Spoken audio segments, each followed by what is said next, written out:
now. That's cool. Let's see if we can get a. Boy, I have to almost put a level across this phone here, so I don't look like I'm doing one of the Star Trek bridge things when they hit an earthquake in space. Welcome, everybody. I am RJ Carter, Senior Managing Editor here at CriticalBlast.com, and it's open mic night. It's just one of those times where I'm like, you know what? I like doing live streams, and nobody wanted to talk tonight. Let's just, leave the front door open and sucker. And guess what? It's a mugger. We have Niobe Comics here with us tonight. How you guys doing?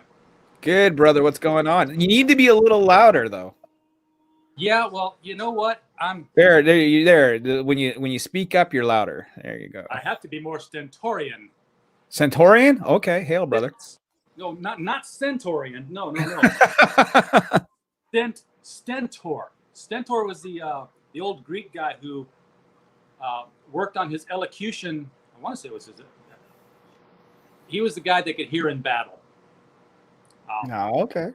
Yeah, so I got open. More confused with Demosthenes. Demosthenes was the guy who worked on his elocution by going to the river and putting rocks in his mouth and talking with them in his mouth until he could talk plainly. Stentor was the general who could be at the back of the army and the people up in the front could hear him because he was so damn loud. Well, it's open mic night on Critical Blast. Dude, are you ready? I am ready, man. I'm ready to have. You know what? I'll have a bitch session here for just a minute. Oh, I like these. Go ahead. I already listened to one just before I came on, so. Okay. Watchmen. Not a problem with the series, actually, believe it or not. But we get these things for review, and they arrive early. And that should be a good thing. But it pisses me off, because if I get a movie early, I can enter the digital code, and it goes right in. And because it's going to Movies Anywhere. But if it's a series and I get a digital code, I went too fast for you. It goes to Vudu. And Vudu is like, you go through the Warner site, you put the code in, Warner says, hey, we know that code, that's our code. Sending you on to Vudu now and marking your code complete. And you get the Vudu, and Vudu's like, that's not out yet, you can't have it. You can have it when it comes out. Well, guess what? When it comes out, you can't go to Warner and redeem it because Warner says it's already there. And it's gone into some sort of an error state at Vudu, and Vudu says you can't have it. So they're like, well, we'll help you out. Send us a picture of the sheet. Okay, here's a picture of the sheet with the number. Okay, but now send us a picture of the front of the cover. Okay, here's a picture of the front of the cover. Okay, we still need more information. Can you send us a picture of the back of the cover? Yes, here's a picture of the back of the cover. Okay, now we need the receipt. I told you the first time, there's no frickin' receipt. I am a press outlet. I get these for media review. I get them early. And you're stopping me from doing my job. This is the second time this has happened with Vudu. First time they eventually came around and found where the credit was. Ideally, if you do it early, it's supposed to be a credit in your credits list. And then you can go in and redeem the credit. Well, their credit list is for shit. Because when you go in there, it says, here's your list. Here is X of Y. Okay, that's parameters that haven't been populated because it thinks it's a null list. And it's still a downloadable link that goes into a tailspin and just spins there.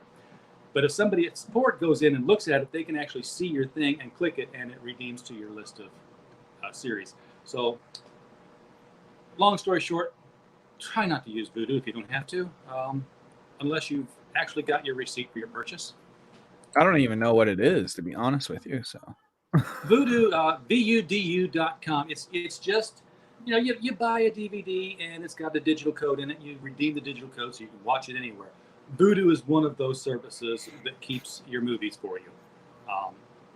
If you get if you get a movie and do it in Movies Anywhere, then you can watch it on Vudu. You can watch it on Movies Anywhere. You can watch it on Google Play, because Movies Anywhere will share it across all the platforms you own. And if it redeems to one movie that doesn't go to Movies Anywhere, well, Movies Anywhere will pick that up and pull it over.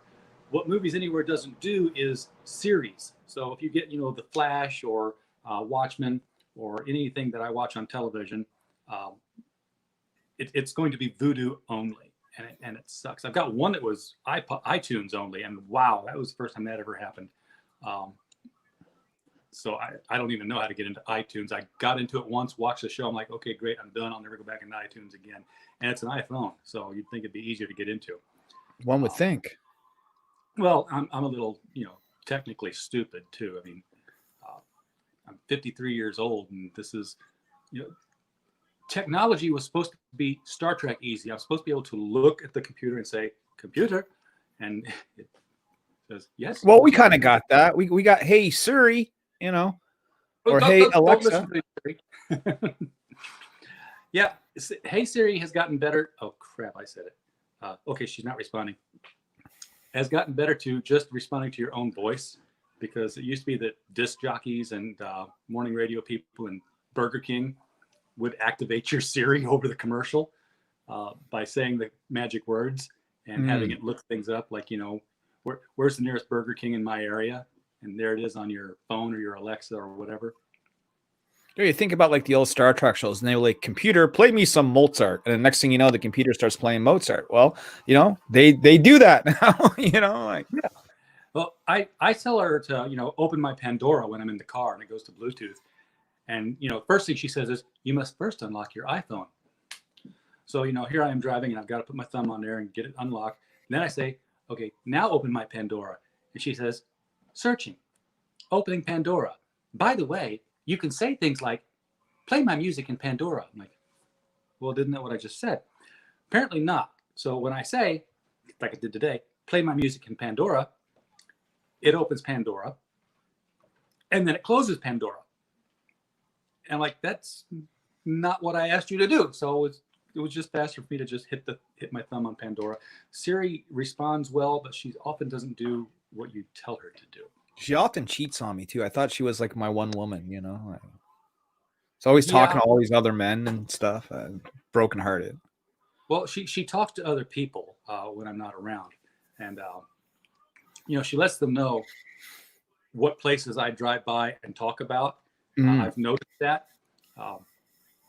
Like I drove past the Mathnasium place, and I told my wife, I was like, hey, we should put our son in there because he's got trouble with long division. Maybe they can help him out. Did no search on it at all.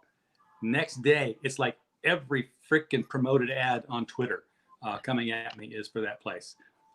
Plus the Gmail sponsored ads coming in. That's happened to me on a couple of occasions too. And I've thought about, just like writing something down and then running a test where I just talk about that thing in passing 3 or 4 times a day around my phone, but not to my phone, to see if I start getting ads on it. That's a great social experiment. Yeah, do no web searches on it. Do no phone searches on it. Just talk about it around the phone and see what happens. It's sort of like the old Chinese experiment that they did on Twitter recently. It's like, I'd love to see this image on a T-shirt. And sure enough, it shows up on a T-shirt. So what is else on the go today, sir? What's going on in the world of comic books? Oh my gosh, going on in the world of comic books.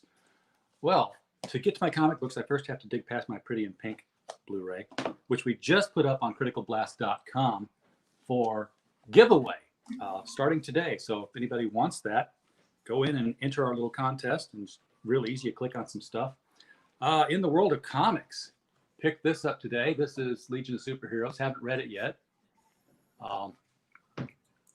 It's a Bendis book, so I know I'm going to hate it, but I'm still a Legion back for a long time. I love this artwork though. That's not Alex Ross, but it's a very painted kind of cover. I'll have to see who did that. But I noticed this John Kent hugging here of the 2 of the triplicate girls. Notice he's got the air hug going on because Me Too in the 31st century is a capital. Sure. Yeah. So it will always be that. And, it's like, no, I'm not really hugging them. I'm just, my arms are behind them so they can stand in front of me. Batman 92, the longest telling of a single night in Batman. I love Tynion's writing. I definitely love it more than I liked, Tom King's, because we're getting a lot more action. A lot more of the main villains are in here doing their thing. But it's like, I just realized that the last 3 issues are all taking place in the same night.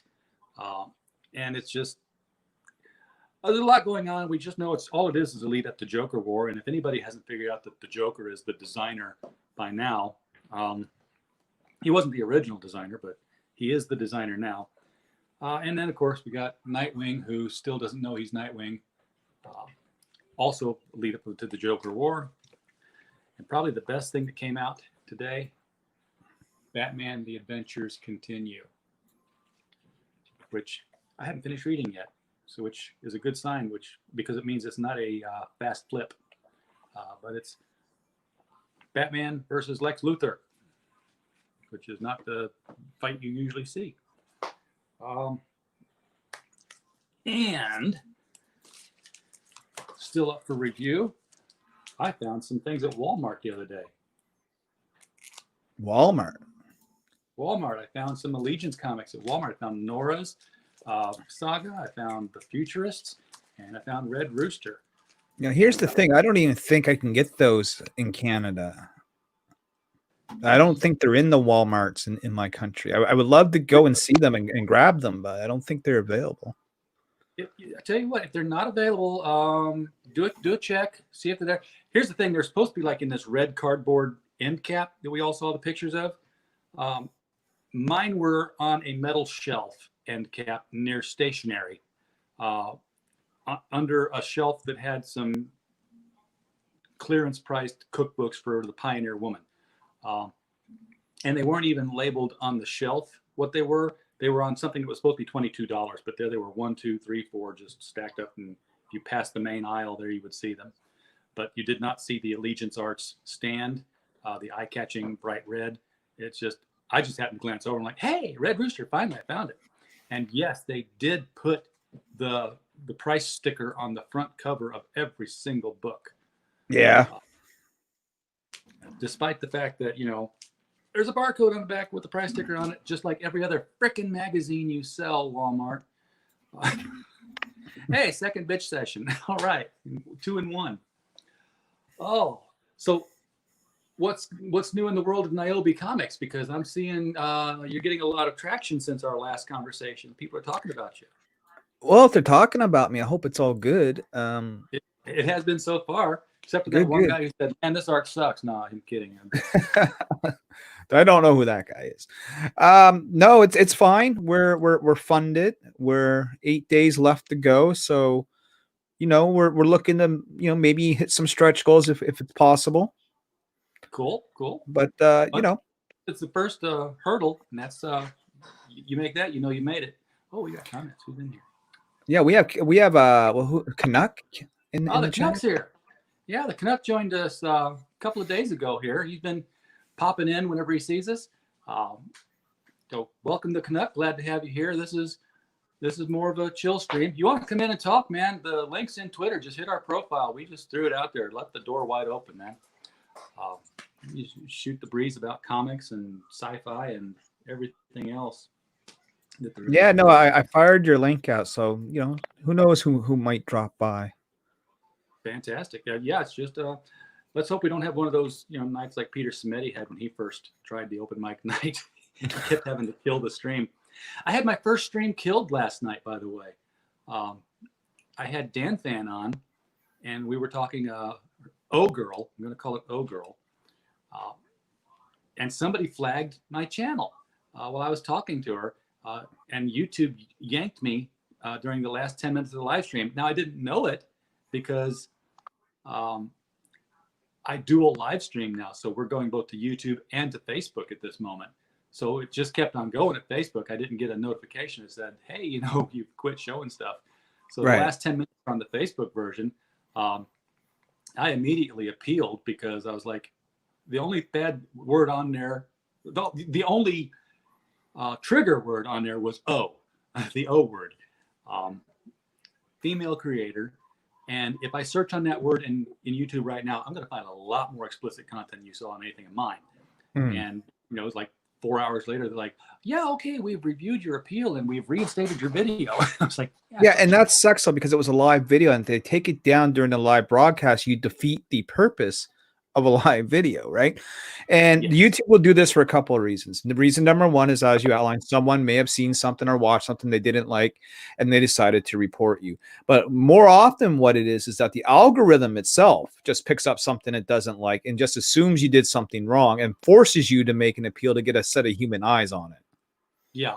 Well, I mean, I made sure I didn't even put, the title of the comic in the title of the video, but they still yanked it down. It was probably in the description because my description linked to the Indiegogo page, and then you have to use the word. Oh, I think I know what comic this is now. Oh yeah, it's if she touches you and snaps her fingers, you're out. Right. Yeah, no, I've seen this book. Yes, and I'm proud to say that I've moved up in the world. I've gone from having people on my live streams and nobody watching, to having people on my live streams and somebody watching, to last week actually seeing the number of backers climb on their promotions during the live stream. So I'm like, yay, I did that for you guys. And those are all stacked in a way that I can get to them.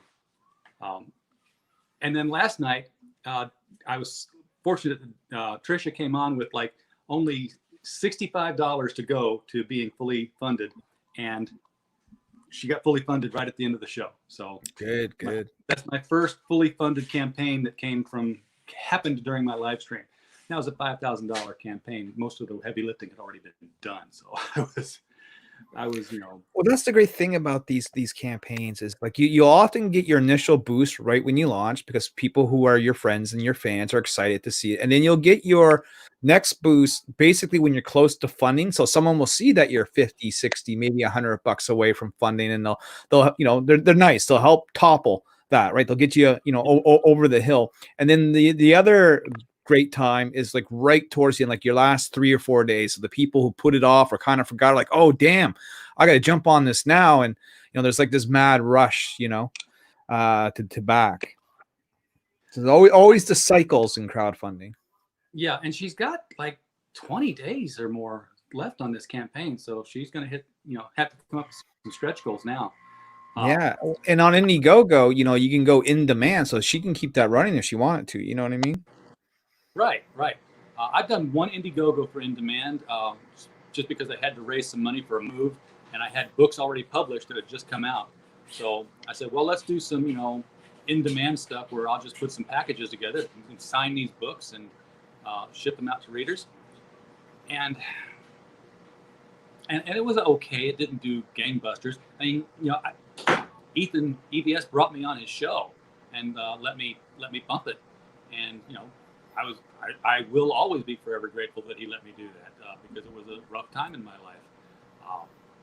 And just because I didn't make 6 figures or even 4 figures, it doesn't mean that it was his fault. So no, comic books is a grind, man. I mean, even if the Frog Father brings you on his show, that doesn't mean guaranteed success. You know what I mean? Like, yeah, and these weren't even comics. That was the thing. These were novels. These were some Destroyer books that I had written, packaged with some Alice in Wonderland pastiches that I had. My first novel, which was an Alice in Wonderland pastiche.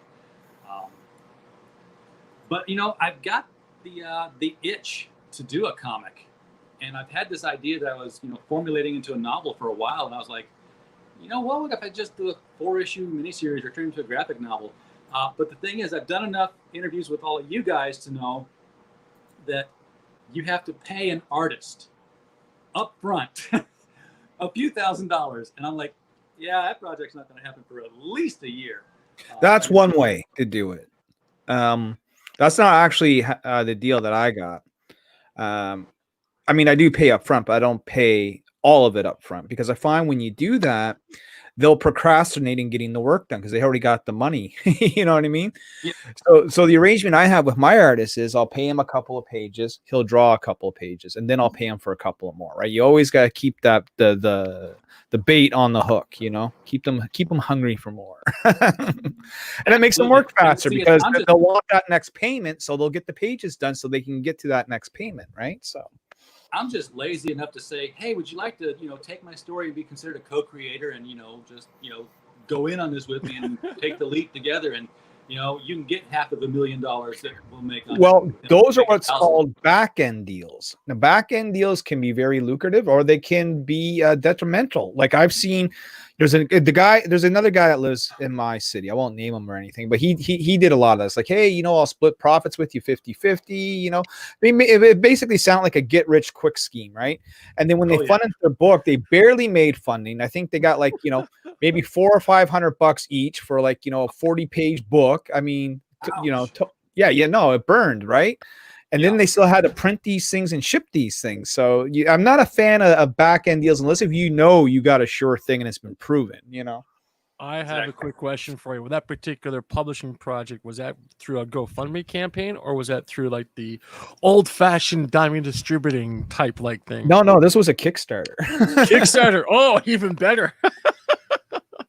Amazing. Well, thank you very much, Critical Blast, for letting me on the show here. I just saw your wonderful invitation on the Twitter, and I went, hey, you know what? Crumbs, she's downstairs sleeping, so I kind of went, yeah, I'll just sneak online here and chit chat. Apparently, I'm huge in Canada. So yes, you are. There's several Critical Blast stickers all over my town, so it's all good. That's right. Yeah, well, Canada represent here. I'm on the East right. Coast. I'm in New Brunswick. Not sure where you're at. Oh, I the basic closest area would be Toronto. If I had to be even more forward and be more representing, today I'm representing the K-Dot known as Kitchener, which is basically 100 miles away from the Shadow of the CN Tower. Well, so I'll be there hopefully in February. Like hopefully the coronavirus will dissipate. We're allowed to do cons because Kitchener Comic Con has invited me to be a guest, and I would love to go and be there. Oh, you're that person. Okay. You're talking to Kitchener Comic Con now. Is that right? Okay. Well, I am the chief executive officer of Kitchener. Okay, well, we've had communications. We might have had communications. Oh, you've talked to let you know you've talked to my chief executive officer of communication, which would be Cress. So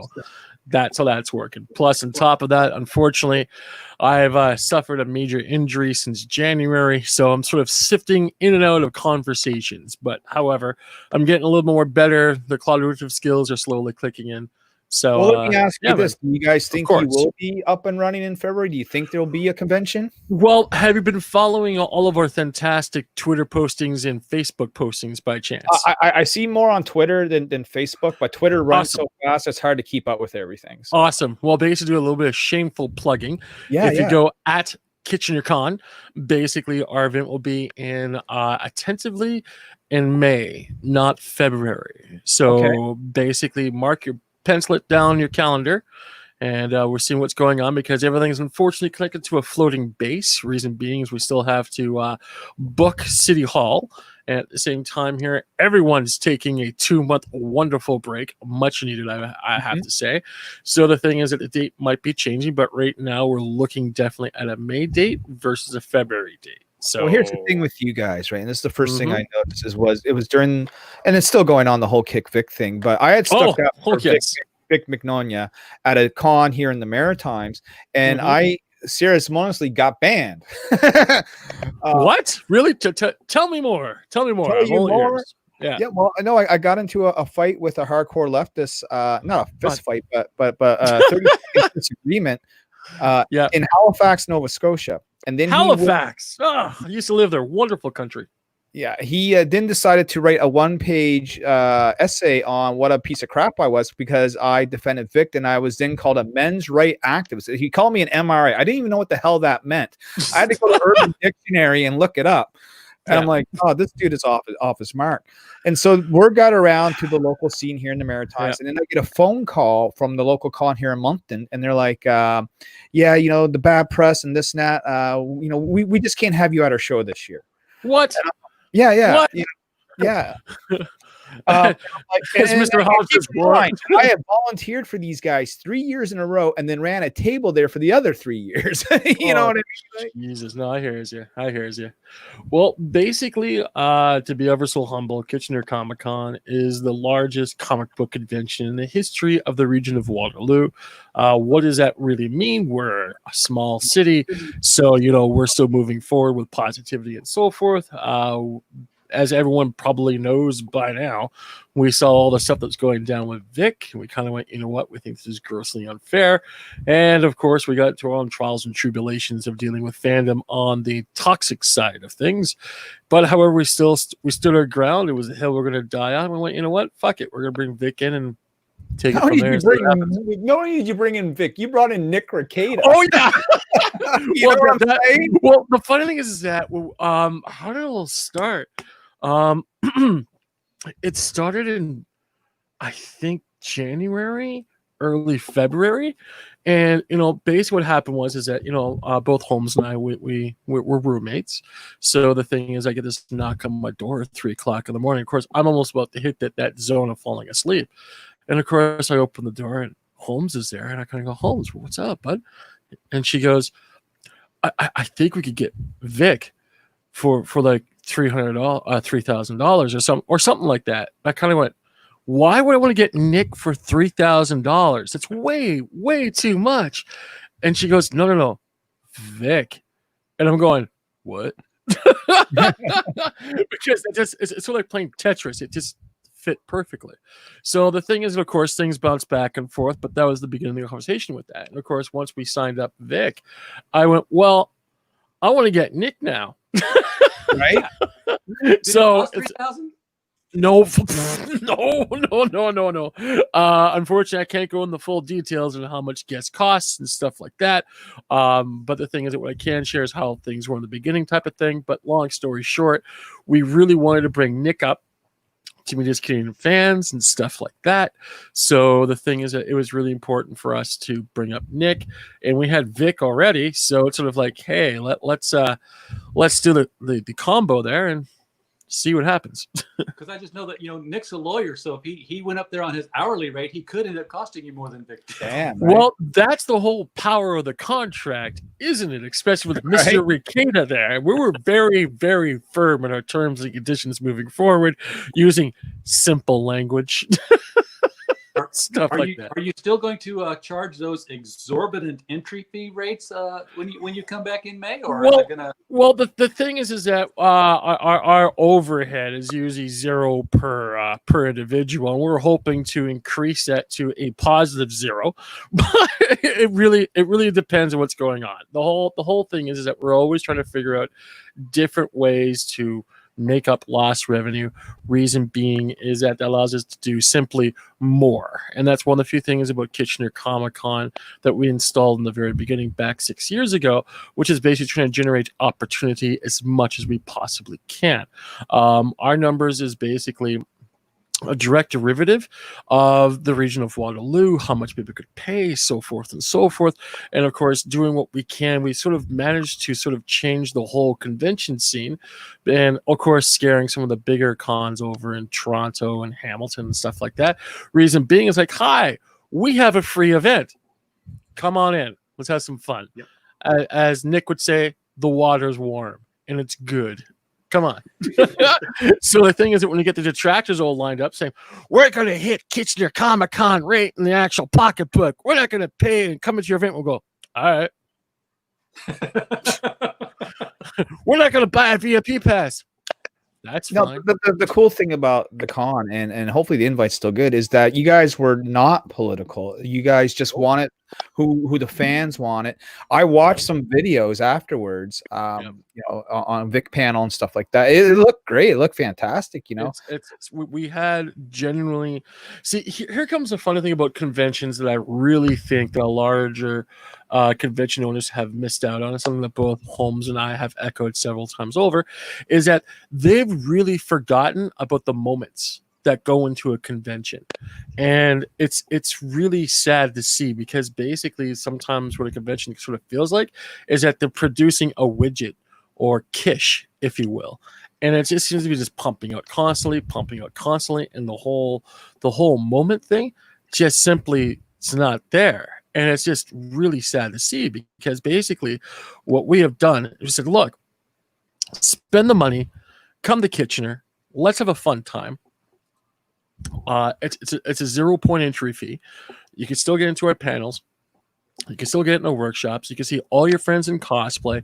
You can meet groovy other artists and stuff like that. Plus, on top of that, if you wish to buy a VIP pass, you get a pretty cool swag bag with a bunch of stuff from different publishers throughout North America, and also other stuff that we find lying around the house and stuff like that too. And the thing is, it's like, here you go. And the thing is that a lot of that, I honestly think, indie type like thinking has really escaped a lot of the larger conventions because they're always thinking about the bottom line, bringing money in and stuff like that, which is nothing wrong with that. But the thing is, when you do that for the last 20 to 30 years, you sort of lose base where you come from. And I think that's very important to actually hosting an event such as that. So at least that's my crazy view on it, but whatever that means. Did you find that did you get any, like, not before the con, but I mean actually during the con, like in the building, did anyone come and start trouble with you guys because you had Vic or Nick there, or was there any incidents or any issues that stood out? Well, you see, I like to think 3 to 4 steps ahead. So basically what we did is that we took our Chesterfield, dumped it out even more, found some loose change, and we hired our own security team. As well, City Hall brought in additional security. And on top of that, I made a deal with the Regional Water Police. And it was sort of kind of odd how their table was right in front of the entrance of Vic's signing area. So we were prepared, very, very prepared. And when it came down to, Chris, hello, what's Chris say? You woke her up. But the thing is, at the same time here, we had everything prepared. We're ready to go, and there was absolutely no incidences whatsoever. Good, brother. Good. Yeah. Love the comic at Niobe Comic. Oh, hey, thanks. It's very rare that I get that because, you know, we're not a huge comic book or anything. So someone that's actually seen it or checked it out, that's beautiful. I saw your work. Oh, thanks, brother. It's very cool. Very cool. Well, we're currently funding right now on Indiegogo. We just got funded. This is the Second Chance campaign from the Kickstarter that we did earlier, which did really well. It was our best one yet. So you know, full color, working with some pros in the industry like Paul Green, Ula Moss, Dan O'Vera from Action Lab and Zenoscope, RB White, who's up in the Ontario area. He does a lot of our covers for us. So yeah, things are going well. You know, that's cool. As well as they can be. I have a quick question for you, gentlemen. Sure. I used to be a publisher back in the early 90s. Would it be okay if I display some of my old publishing work on this broadcast this evening? Oh, please do. I'll even give you full screen, man. Well, you don't have to because I'm a little shy. But how about this? Give me a couple of minutes. I'm going to grab my portfolio case and I'll bring it right up, all right? Absolutely. Cool. Be right back in 2 seconds. While we're talking about publishers, we're a publisher. we've become one, and we're going to have a stream on June 15th, which is going to be our launch party. With hopefully, if everybody shows up, we're going to have 20 authors on our stream. Not all at one time because StreamYard has a limitation. We can only have 6 at one time, and I'm one of them. So I have to, you know, I can only have 5 extras at a time. We'll just rotate them in and out. But our anthology, The Devil You Know, will be going on sale July 1st. We'll go on pre-sale at Amazon June 15th. So we'll be having that as proof of concept that we do publish books. So this is our first hardcover book, Bulletproof Origins. This one's by Stephen J. Mitchell. It's from Critical Blast Publishing. And it is, for everybody watching the stream, it's a superhero story about a kid who wakes up when he's on his 16th birthday and finds out that the experiments his father did on him when he was a child have come to fruition, and he is now bulletproof and he can't be harmed physically. He lives in a world where superheroes exist, so he decides he's going to become one. Unfortunately, you know, Cody Haywood has the attention span of a ferret on pixie sticks, and it's an undiagnosed ADD issue. So he relies on his friends to keep him focused. Otherwise, the terrorists that are out to find out the secret of his bulletproofness might just get the upper hand and take him out. Now, Stephen is working on a second novel. There's going to be 3 of them in this series. So as soon as we know that the second one is going into hardcover, we will be putting this hardcover into paperback for those who are just holding off for the cheaper version. And while everybody's taking off here, I want to say that we are 11 subscribers away from hitting our 1,000. All right. So if you subscribe to us and you take a screenshot of it and you DM it over to us at Critical Blast on Twitter, we will send you one of these shiny holofoil Critical Blast 3-inch stickers, which I'm holding here specifically so I can go. Look. Damn, I need me one of my stickers, dude. I'm gonna have to do that. Do that. Just DM me where you want to send it, man. I'll throw it. Look, I got envelopes right here. You put the lime in the coconut and it goes out. So we have Chrysidia. I hope I said that right. Chrysidia Holmes in the chat. She says, I was really pleased with the Niobe Kickstarter stuff, and I got a nice little cute kitty face with that. That's awesome. And she says, I love my Critical Blast sticker and magnet too. Heart at Critical Blast. Absolutely. We heart you right back, Chris. maybe one time I'll actually get like, I don't know, I have to get some special pass to cross the border into Canada from the United States is what I hear. Hey, look, we're a cool bunch, man. We'll take you out. We'll get you drunk. It'll be good, you know? Yeah. Well, remember, Nova Scotia is only a few blocks away from Kitchener, so it's all good. Well, I'm in New Brunswick, but yeah, Nova Scotia is a few blocks from me. I'm a few blocks from Kitchener. I was actually born in Ontario. I was actually from Scarborough initially, but I lived in Scarborough. Yeah, Awesome. well, you know, this was before things kind of went downhill in that neighborhood. But I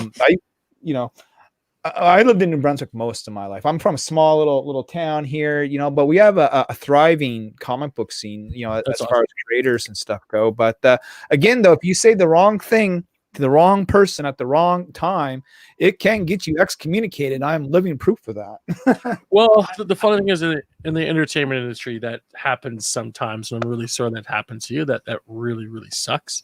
I don't know. Maybe we have to get that paperwork together. And I'm telling you, I'm coming up to K-Town. I'm coming to K-Town, man. I'm coming. I mean, I can kill two birds with one stone. I can go visit some relatives in that area, and I can go do an awesome con where I can just, you know, be me and not have to worry about, you know, I mean, God, you guys hosted Vic Mignogna and Nick Rekieta. That says it all for me right there. You know what I mean? And the thing is that from a fandom perspective, that was very, very important for us because we really wanted to have Vic up here. We really want to have Nick here as well. And we just generally want to have a good time. That's Chris wants me to come. She says, do it. Yeah. I love to meet you. And, hold on. You have to say that properly. Do it like the Empire. Execute Order 66. Yeah, no, sure.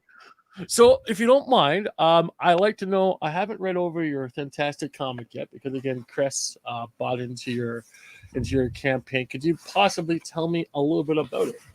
Okay. Niobe is a J-pop star with the ability to teleport. She's what's called a genome. It's basically Marvel's version of mutants. You have it in your hand, dudes. Okay. Oh, yeah. There we go. I'm trying to get the glare off of it as much as I can. So that's cover A. That's done by Samir Samail. And it was very important for me that the interior artist did a cover for us, because if you go buy Marvel Comics and you go say, like, you pick up like cosplayer Emily right there. If you go to Marvel Comics and you buy like Black Cat per se, and you see like J. Scott Campbell does the cover, and you open the book and it's not J. Scott Campbell inside, so sometimes that's a little disappointing, right? So I wanted to make sure the main cover was done by the interior artist, and then we had a bunch of variant covers by Steph Wilson, R.B. White, Paul Green. You know, we got beautiful.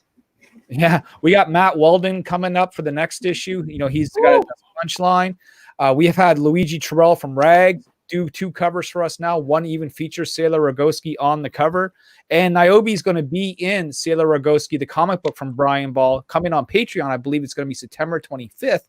And, guys, wait, there's more. There's more. We're going to be on the cover more. Punchline number 15. So punchline number 15, Niobe's on the front cover of that, and that's coming to shops towards the end of the year, Matt Weldon told me so.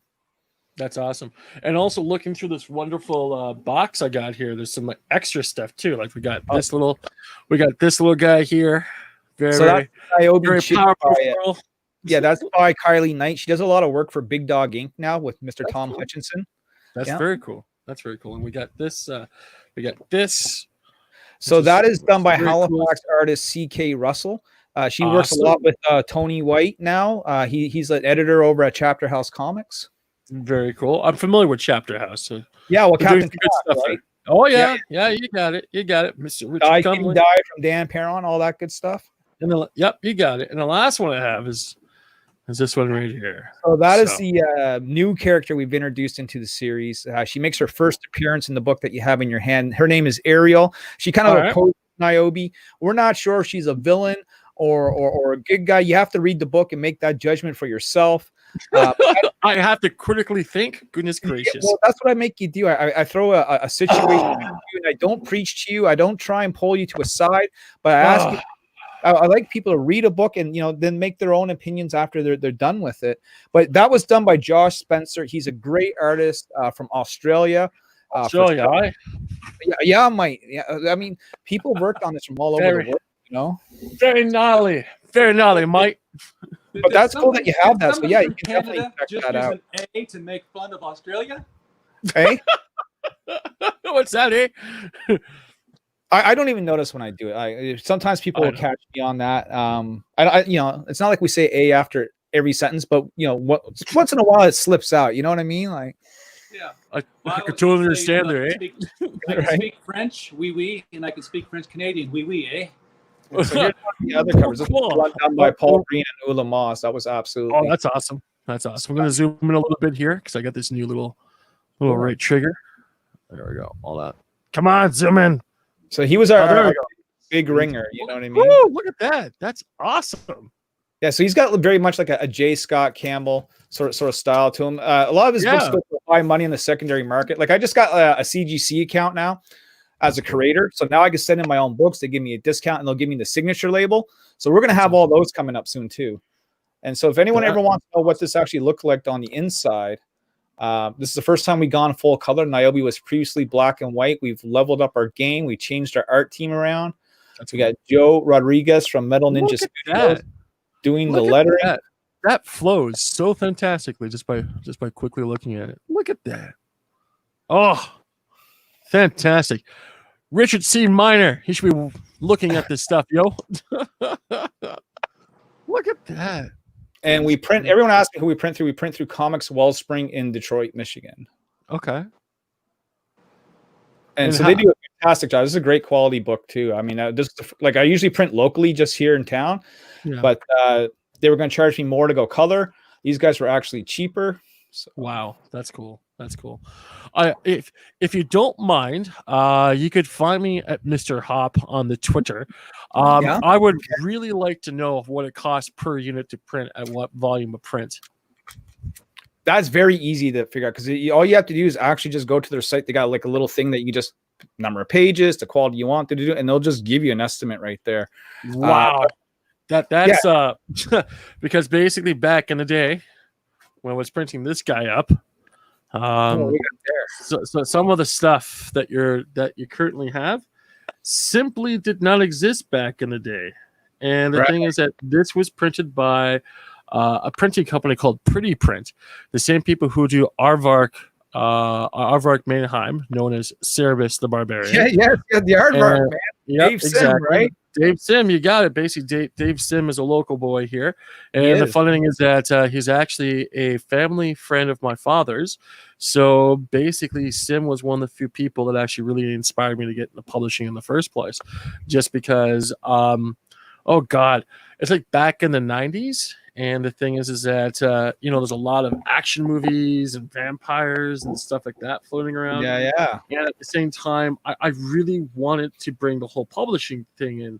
And at the same time here, I had no idea what I was going to get myself involved with because my dad and I both have a love for comic books. And at the same time with me, I really wanted to get involved as an illustrator, but unfortunately I couldn't draw circles properly. But I wasn't going to let that stop. Oh, exactly. But however, back in the day, a lot of the tools, basic tools, I guess we could say, 2020 simply didn't exist. Like here's a good example for you. This is a character comps, a superhero team I came up with some friends of mine called Xanax, and this is before Xanax, the actual medication, came out. But the funny thing is, if I could just get that in frame there, as you could tell, all this has to be done by hand. Right. And on top of that, we didn't have the ability to scan it into the computer. We had to use this thing called Zipatone, or Letraset, if you will. And each individual panel had to be cut out because it was film that had like to layer on top of things and stuff like that. And every time you put one layer on top of another layer, you got this really groovy effect going on. And the thing is that this took hours and hours and hours to put together. In today's time, you get your solid black line, scan it in, boop, drop it in, you're done. Oh, yeah. And at the same time here, doing this stuff together, basically, we were sort of in that whole new comic books coming out of Japan/China type like thing. So that was a huge inspiration for us to move forward with it, because some of that stuff was so mesmerizing, groundbreaking. It's like, how can we mimic this? And the thing is that we couldn't, but what we could do is add our own positive spin to stuff and try to add more originality for it as well. And that's sort of the stuff that we did. Plus, on top of that, with our back cover here, there's a bit of a story with this. I'm going to try to get to the back of that possibly can. Basically, with this right here, in today's time, you just scan this little guy in, you play around with stuff. But with this, what we had to do is that all this was hand colored with markers and stuff like that. We had to play around with that. This marble thing, when it came down to it, and that's a bit of a funny story into itself, I went down to the hardware store and literally bought a chunk of granite and put the stuff on there. And one of the few things I had to do for the 4-color separation is that I actually had to bring that in, and you had your cyan, magenta, and oh god, what is it? Cyan, magenta. What's the last one there? I'm missing it. Yellow. It's not yellow. It is yellow, but there's a word for it. It's driving me nuts. And black. So the thing is that they separate with that, and this thing like weighed a ton. And it's just amazing, some of the stuff that we had to go through just to put these issues together. And then just so much work. So much work. Is your Twitter got CM Punk on it? Yes, it does. Okay. Boom, I got you now. Awesome. I even found out how to get new messages just the other day. As the kids like to say, I'm such a boomer when it comes down to social media. Now, are you a wrestling fan as well? Well, I like the wrestling. I used to do some wrestling back in the day until I basically had my first match, and I went, okay, I'm in pain. lots of pain. How much am I getting paid? What's this? Just like the publishing industry will pay you with exposure. I don't know. I heard Jimmy got $50 just to hang out, and I get to do my own wash, and I'm still in pain. Okay, I'm done. That's it. Had to ask because I saw CM Punk. I used to follow wrestling quite avidly back in the day. Yeah. Well, the thing is that I really enjoy CM Punk. I think is one of the best characters they had there for a while. It was very, very crafty how CM Punk left his mark on the WWE by having the belt the longest that he could possibly hold it for. That was a very, very, very good take on things. I just dig CM Punk. Cressadia digs the art. She says she's got to get those framed. They're beautiful. She says it's excellent quality. She also says Dave Sim lives in town and loves it here. We have Thomas Nowak, I think, in the chat. But by the way, can you make my frame a little bit smaller so I don't feel I'm working on it. My laptop is crashed. Bring it back up. So you're stuck there. Oh, wow. Wow. Well, everyone, thank you very much for stopping on by the Mr. Hop Show. My name is Mr. Hop. I have these two wonderful guests, and I can't remember the name. We can do the ADD stuff, but however, we're discussing comic books today, etc., etc., etc. And I think I'll stop there before Crest comes into my room and throw. Oh, there we go. Yay. Three of us are back on. Oh, man. Hey, speaking of getting things framed, I got a whole bunch of stuff here framed. This is at the top of my stack that is got to Oh, get look at framed. this. That is awesome. Some beautiful Batgirl happening there. That's awesome. I made a point. Some people, they go to conventions and they're like, when they see an artist and they're like, oh yeah, you're the guy who does this. Can you draw me one of those? So you get a Mike Grell Warlord, or you get a George Perez Starfire, or something like that. And for some reason, I want you to draw Batgirl in your style. And I have this stack of Batgirls to where it was almost indicative of a problem, I think. But I've got the Batgirl statue. I got the I had to go. Everyone's off camera. What's going on? I actually Oh, that's cool. 50 cents in the clearance bin because nobody was buying these little things. I'm like, That's awesome. it's like I had to disappear for a second because you were showing some art, and I'm a big fan of like Artist Alley. That's cool. So yeah, I mean, this here was a black cat done by Nick Bradshaw from Marvel. That's awesome. He's like, Larry says, I'm going to do this quick and dirty. I said, Nick, quick and dirty is fine. This here's from Jamie Tyndall, who does the book White Widow. He did an Niobe. That's awesome. Just a quick doodle there. This here's by Ashley Marie Winter. She does a lot of the covers for X-23. Oh, that's cool. That's really, really cool. This is another. Amazing. Look, sometimes you run into these artists and artists you never heard of before, and they're just phenomenal. This girl here did a bunch of chibis. She was like $20 a chibi, man. Oh, that's cool. Look at that. That's so cute. Right. This was in Calgary at the Calgary Fan Expo. Mm-hmm. This here was done by Troy Little, who does Powerpuff Girls, Fear and Loathing in Las Vegas. He's works for IDW. He's a PEI artist. That's awesome. Look at that. Look at that use of light. Nice. So I go to cons. I spend money. I probably spend more money than I make. This was done by Mike Ruth. He lives in Ontario. He did some stuff for Red Sonja. I know Mike Ruth. He's an old college buddy of mine. Right. So he did this for me for $25. You know what I mean? That's awesome. No, Mike Ruth has a lot of good stuff he's working on. You ever see his limited Voltron print that he wanted to pitch? No. Oh, it was such a great idea. Basically, what it was is that he was dealing with the whole Voltron legend, but dealing with more of a Viking / Northern mythology. Oh, he's a legit Viking, not man himself. Big beard and the whole deal.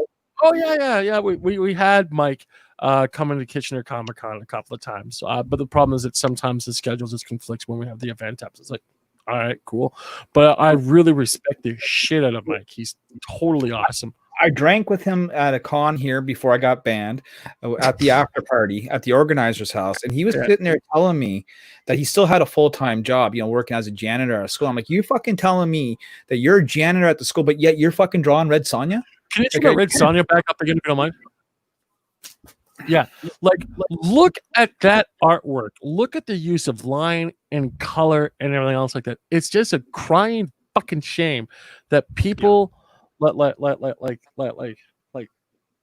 that is working as a fucking janitor. It's just crazy. It blew my mind. I was full-time industry pro. You know what I mean? Yeah. This here was done by Dan Parent from Chapter House. Die Kitty Die. Oh, I love Dan. Yeah, so all these guys, they end up coming through our town at one point or another. This one here was done by Giselle Legoski, who does a lot of work for Archie Comics. Oh, that's cool. Look at that. Speaking of Archie Comics, Dan Parent, I got two quick stories here. My son is a huge Archie collector. If I took the phone out of this room, you'd see a wireframe shelf we got from Toys R Us that's just jam-packed top to bottom with digests from Archie. But one of the first people that had draw me a Batgirl was this young lady who had not been published anywhere I'd ever heard of. And she drew me a Batgirl. Her name was Fauve, Fauvre. And then she changed her name to Holly Golightly and married Jim Ballant, and now she worked, at Archie and is doing, stuff with Tarot Witch of the Black Rose. That's awesome. But I also ran into Dan Doherty, who does the Beardo comics, at a convention, and because my son was so into Archie, and he was little at the time, I knew what I wanted him to have him drawn, but it would have got me on a watch list. if I'd have done it that way. So I said, okay, let's do it with the little Archies because my son is 10 at the time. So I had him walking arm in arm with Betty and Veronica, little Betty and Veronica, walking away from the panel with them both, heart-throbbed over him, while Archie's in the back going, what the hell just happened? And Jughead's laughing his ass off at the whole scene. And it was like, $25 a character. I don't spend a whole lot of money at cons. Now it's sort of like, okay, $125 for an inked sketch. Deal. I'll do it. I'll deal with the trouble when I get home because, but I dropped $350 on a piece of art one. Wow. I'll go get it in a minute, but yeah. Well, basically, this one we saw is from Jesse Rubenfeld. Again, I don't know who these people are, where they went now, but that's the one we just saw. That's cool. And to, hi, my name is RJ, and I'm a Batgirl collector. Hi. Oh, look at that. Gorgeous. This is by, this was from PitCon. What was the medium used for that? Recognize that signature. If anybody recognizes that signature, that's certainly unique. Then please let us know. This one is done by someone who just signed their last name Hastings. Awesome. And then this one is, I want to say Jim Fay. That's cool. You really do like your Batgirl, don't you, brother? I really just go for this one's from Lizana. Get the cheap ink sketches, and then this one, Tom Cole did this print. That's cool. So, I had more. I know I had more at one point, but I had the opportunity, speaking of Batgirl, to talk to Gail Simone in Halifax way back in 2011. So I had her sign a bunch of Batgirls, and then she was telling me about the run she was going to do on Red Sonja, and a really nice woman when I met her. She was talked about Dungeons and Dragons, and but that's the thing I like about going to cons is that this crap that you see on Twitter, you don't really see face to face. You know what I mean? Like, no, you don't. You don't. You really don't. It's usually pleasant. I mean, I never had a bad experience yet. I mean, other than that one dude in Halifax, but Yeah. Well, for what it's worth, again, I'm really sorry that happens. Yeah. That's not your fault. It's not. But you know what? As Canadians, apologies is our currency. So, even the organizer of the con said, "You can come back next year. That wasn't your fault." And I said, "Well, I'll have to think about that one." But you know what I mean? Like, well, at least you have an opportunity to get back, which is. But it was my own con in this city that just flat out abolished me. It wasn't even the con where the incident happened. It's just. Dude, I don't want to get too into it, but it's I'm working with them to try and get it fixed, right? I'm a reasonable guy. I'm trying to, we were going to try and maybe fix it this year, but then the whole COVID thing had happened, so everyone was out. So that gives it another year to kind of work on things and see if we can't smooth it out. But no, for sure. I'm pretty sure with time and distance, anything could be worked out. So yeah, I mean, I was a big part of that show for a while, and just to get dropped over a dispute with one other dude who wasn't even part of the show. He was just a dude, like it was really weird, just how fast things can happen. It was like I was like the smaller version of Vic, just all of a sudden people are saying a bunch of crap about you and and the dog pile starts to happen. I was like, whoa. Well, to let you know something that Crest can relate to is that I am also part of something like that as well. I have my own quote unquote fan club who just loves to hate me for whatever X, Y, and Z reasons. It all started back in the wonderful tender years of 2015. Yeah, where this started. Exactly. And basically this is where the hate for me comes from. And I got a couple of people who online that have become lovely obsessed over me, and they want to go through every post I'm a part of. They actually want to go forward and talk to every sponsor that's part of Kitchener Comic Con and basically tell every guest that roll into the event how a despicable individual human person I am. And it's sort of like, if you know me, you know that's not true. And the funny thing is that some of these people used to be guests of Kitchener Comic Con as well. Yeah, it's funny how people can turn coats so fast. It's absolutely amazing. And on top of that, one of the few things that we always done is basically ask these people to give us a time of day to sit down and talk like adults, go over any problems they may have, rectify those issues, and move forward with them. And we basically found out this year, since we brought Nick and Vic in, people lost their fucking minds, and they forgot they were working with us for the last 6+ years. And some of the decisions, because they're all adults, they had to make, and now we're making decisions too and moving forward, because we're all. Sorry, I was a guest at a convention. I'm going to say within the past couple of years, so I don't not put it right on the nose there. I nearly got into apparently nearly got into a fight with a sweet old lady. Because we were both on the same panel, and somebody on the other end of the panel said something about incel, and I just kind of shook my head and said, I hate that term. Yeah. And she just stiffened and looked over at me and said, and why?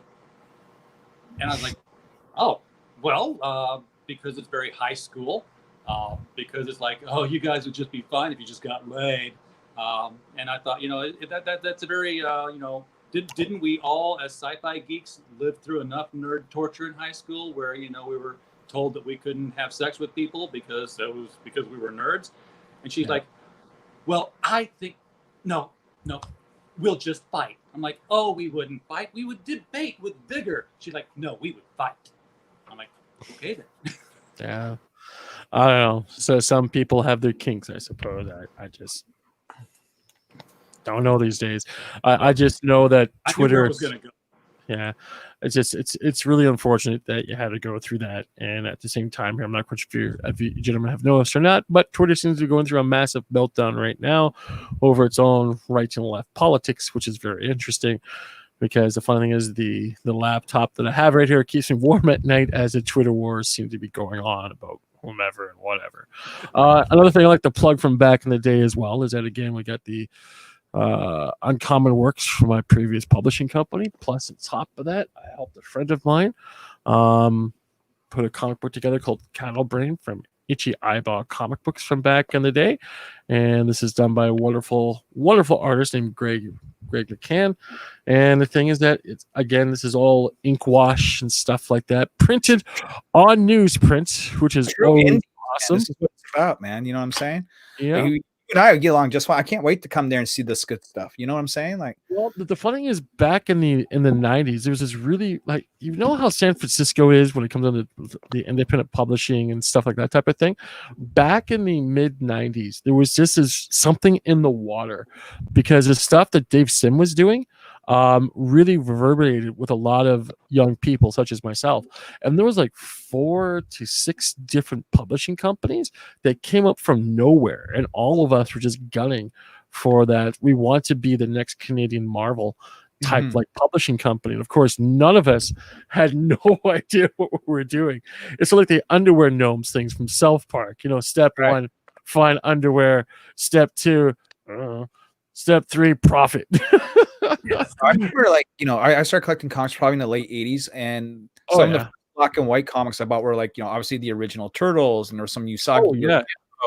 And then there was like Ninja High School from Ben Dunn, and then there was Cerebus from Dave Sim, and I remember High Society, and the Jacob story, phone books, you know what I'm saying? Like, I had all that good stuff. I used to try and draw Cerebus, The funny is that I didn't really completely understand that there's actually 2 creative works when it came down to Cerebus. There's one person drawing the foreground, the character, one person drawing the background, and he just had this wonderful pace between everybody. It was absolutely fantastic.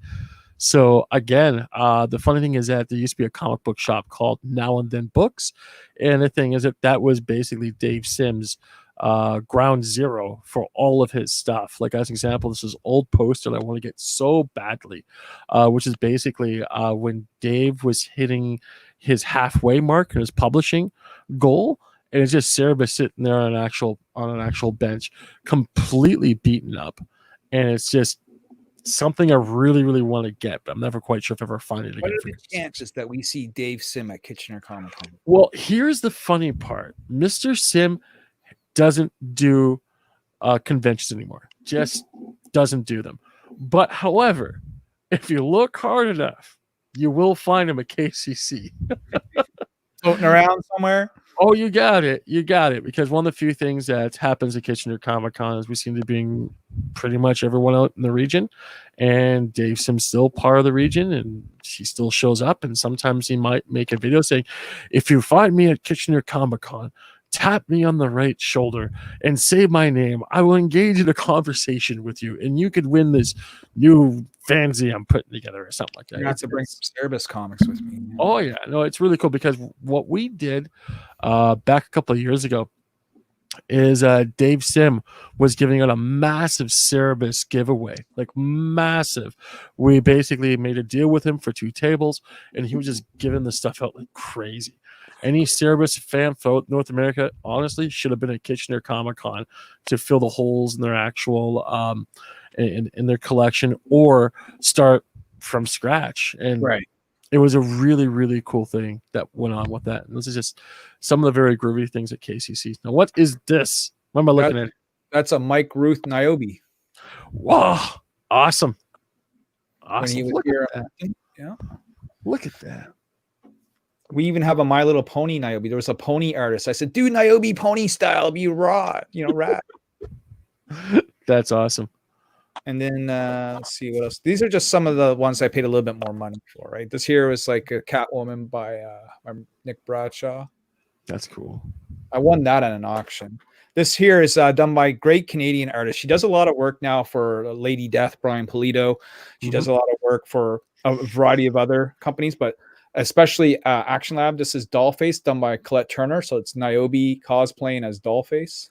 That's awesome. And then I have another one by Colette Turner, which is just straight up Niobe on the East Coast Comic Expo variant, funny enough. Just some beautiful. If I come to your show, I'm gonna be dropping money on artists, man. This is done by Jamie Tyndall. Yeah, well, the thing is that hopefully we'll have some artists there to drop money on. Because you know what I mean? The way we look at it is that we have, we got tables and we got partnerships available for illustrators left, right, and center. Like, as I keep telling people, oh, look at that Batgirl. Our I guess, how could you say it in today's time? Our DMs are open, so we can make deals. Dom, this is the most I ever spent on a piece. If you see it in person, it's gorgeous. I don't know if the camera's doing it justice, but no, we can see it. We're all playing with the technology we have at our fingertips, so it's all good. Right? Now, something we're going to send you as well. I'm going to send you some really cool Kitchener Comic Con propaganda stuff. I love propaganda. Awesome. And I'll send some Critical Blasts and some stuff. Oh, look at that. It's a problem. It's a problem. Where'd you find these little guys? Well, I got these for my son when he was much smaller, and as my wife would say, okay, he's gotten too big for these toys. Let's get rid of all the little people. I'm like, yes, let's get rid of all the little people. I'm keeping this one. Yvonne Craig, who I have signatures from, I have her signed on one. I've got it here somewhere on a Batgirl portrait, and then I have her signature on the trifecta portrait, which is that picture of Batman, Robin, and Batgirl all together and one huddled together in a scene. I have Adam West, Burt Ward, and Yvonne Craig, all 3 signed the picture. Damn. So that's cool. That's the one I've got. Pure West. But yeah, but Yvonne introduced me to puberty, and that's probably why this is such a problem. I think it had to be the Catwoman in the show, Julie Newmar, for me. She did too, but I don't know. I guess there was more of the girl next door quality to Yvonne. Oh, for sure. Yvonne and Julie Newmar are kind of like Ginger and Marianne. So here's a question for you. Before I found this wonderful link to jump in the stream here, what were you gentlemen discussing about? I was just chilling my Indiegogo, Yeah, we were talking about, and I'm gonna shill my thing here. We've got the cover in here for our new anthology, The Devil You Know, which we're gonna have an online release party for on June 15th with all the different writers who are in there, and that will be releasing on Amazon for sale July 1st. That's cool. That's Canada, eh? Yeah. Yeah, there we go, eh? Nice book. Not too bad. So basically, what do you guys think of the most recent comic book industry, especially when we're walking in the middle of this pandemic type of thing? I think it puts a spotlight on indies. I think a lot more people. There was a spotlight happening on indies anyway, but now when COVID happened, and now with all the issues that are with Diamond Comics, I think a lot more people are starting to look at alternatives. I think that there are a lot more eyes on independent comic books than there ever been before. But there's also a lot more independent comic books than there has been before. Like it's almost become like oversaturated now with people trying to do this. But there's a lot of good stuff out there, and I think a lot of people are starting to recognize that if you don't like what's on the shelf, or you're having problems getting things on the shelf, apparently now, that there are other avenues to get comic books, whether it's through Indiegogo, Kickstarter, Amazon, or you're buying them directly at a person's, when we can have conventions again, you know what I mean? Stop by someone's table and pick up a book you never heard of, it might be good stuff, No, for sure. But definitely, I think it's good for guys like us. I see a lot of Kickstarters that are doing, a little bit above and beyond than what they would probably normally do lately. And so people saying that it's not a buyer's market right now because of COVID, I think they're wrong. I think people are consuming a lot. I mean, I'm still waiting for 2 Kickstarters to come in. I'm still waiting for my Lady Death to come in. That should be like any day now. You know what I mean? Like, I'm excited, So I think it's great. As far as, shops, though, I think, Diamond and DC, my comic shop just sent us a big long email like, hey, we're going to have problems getting these books now. They're going to be late. They have to get their shit together. We don't know what's going to happen. But if you're looking for DC books, you're going to have to go through this route and go through the DC previews guide or whatever it's going to be. And okay. You know what? We have a show every 2 weeks with the LCS guys. And I started this back at the beginning of COVID, where I wanted to get, LCS owners together across the country to see how they were dealing with, having to close their stores down. And then, right on the tip of that was when Diamond said, hey, we're shutting down. So we have Yule Carter from Berkeley, California. We have Michael Tierney from Little Rock, Arkansas, Dave Dyer from my hometown, Belleville, Illinois. And we've recently added Ryan Seymour from Columbus, Ohio. So we got the country covered here. But what was interesting in the beginning was that Michael in Little Rock, they did not have state mandated closures. His store was open and he was selling comic books, but then Diamond quit distributing them. Yeah. And I think the person who comes out looking best in all of this overall in the industry is Jim Lee. I mean, when Dan Didio stepped down, when Dan Didio was shown the door, what was everybody saying? They were saying, who's going to be the new publisher at DC? Who's going to step in and actually run the show? Knowing, even as they said it, that Jim Lee was co-publisher, the thought was that, he's an artist. He doesn't really know what he's doing. It was a title conferred upon him. Oh, bullshit. When everything was shutting down, and they were like, we're not hearing anything from Jim Lee about what DC is going to do during all of this COVID business. Or how are they handling this? What are they going to do?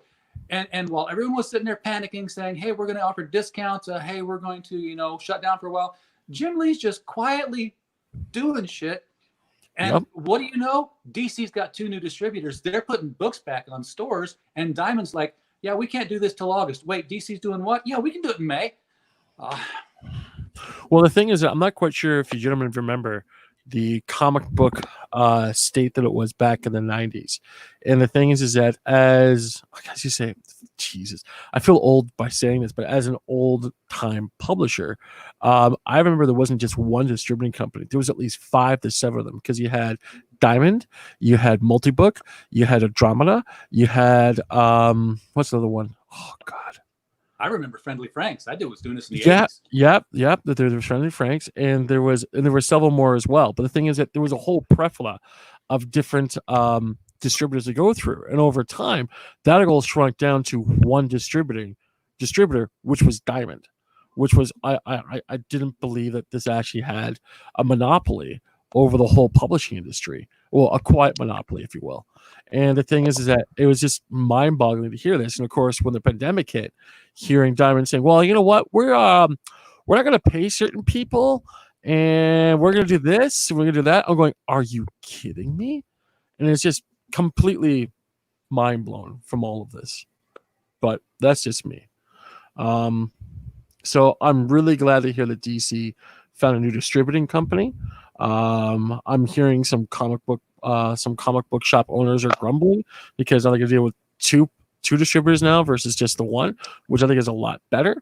And I'm hoping that a lot of other publishing companies actually start distributing to the actual different comic book shops, because again, I think the comic book shops are very important to do business through, because again, that just helps the local economy. I also understand that artists doing GoFundMe campaigns and Indiegogo campaigns and stuff like that to get their books out there. It's a really interesting dynamic that we're currently in, especially with the indies doing so well online, and they got the top two still trying to figure out what the fuck they want to do, and it's just completely mind-boggling. And it's just it hurts the little child inside of me that just wants just cool comic books to come out again. Just they're out there. You just have, you have to find them. You have to find them. That's right. You have to and the thing is that how, like, I don't want to sound like I'm a bump on a log, but how tough is that with the hundreds and hundreds of data, megs of data people have to go through their online stuff and everything else in between? It's such a freaking mess. It's just astronomical.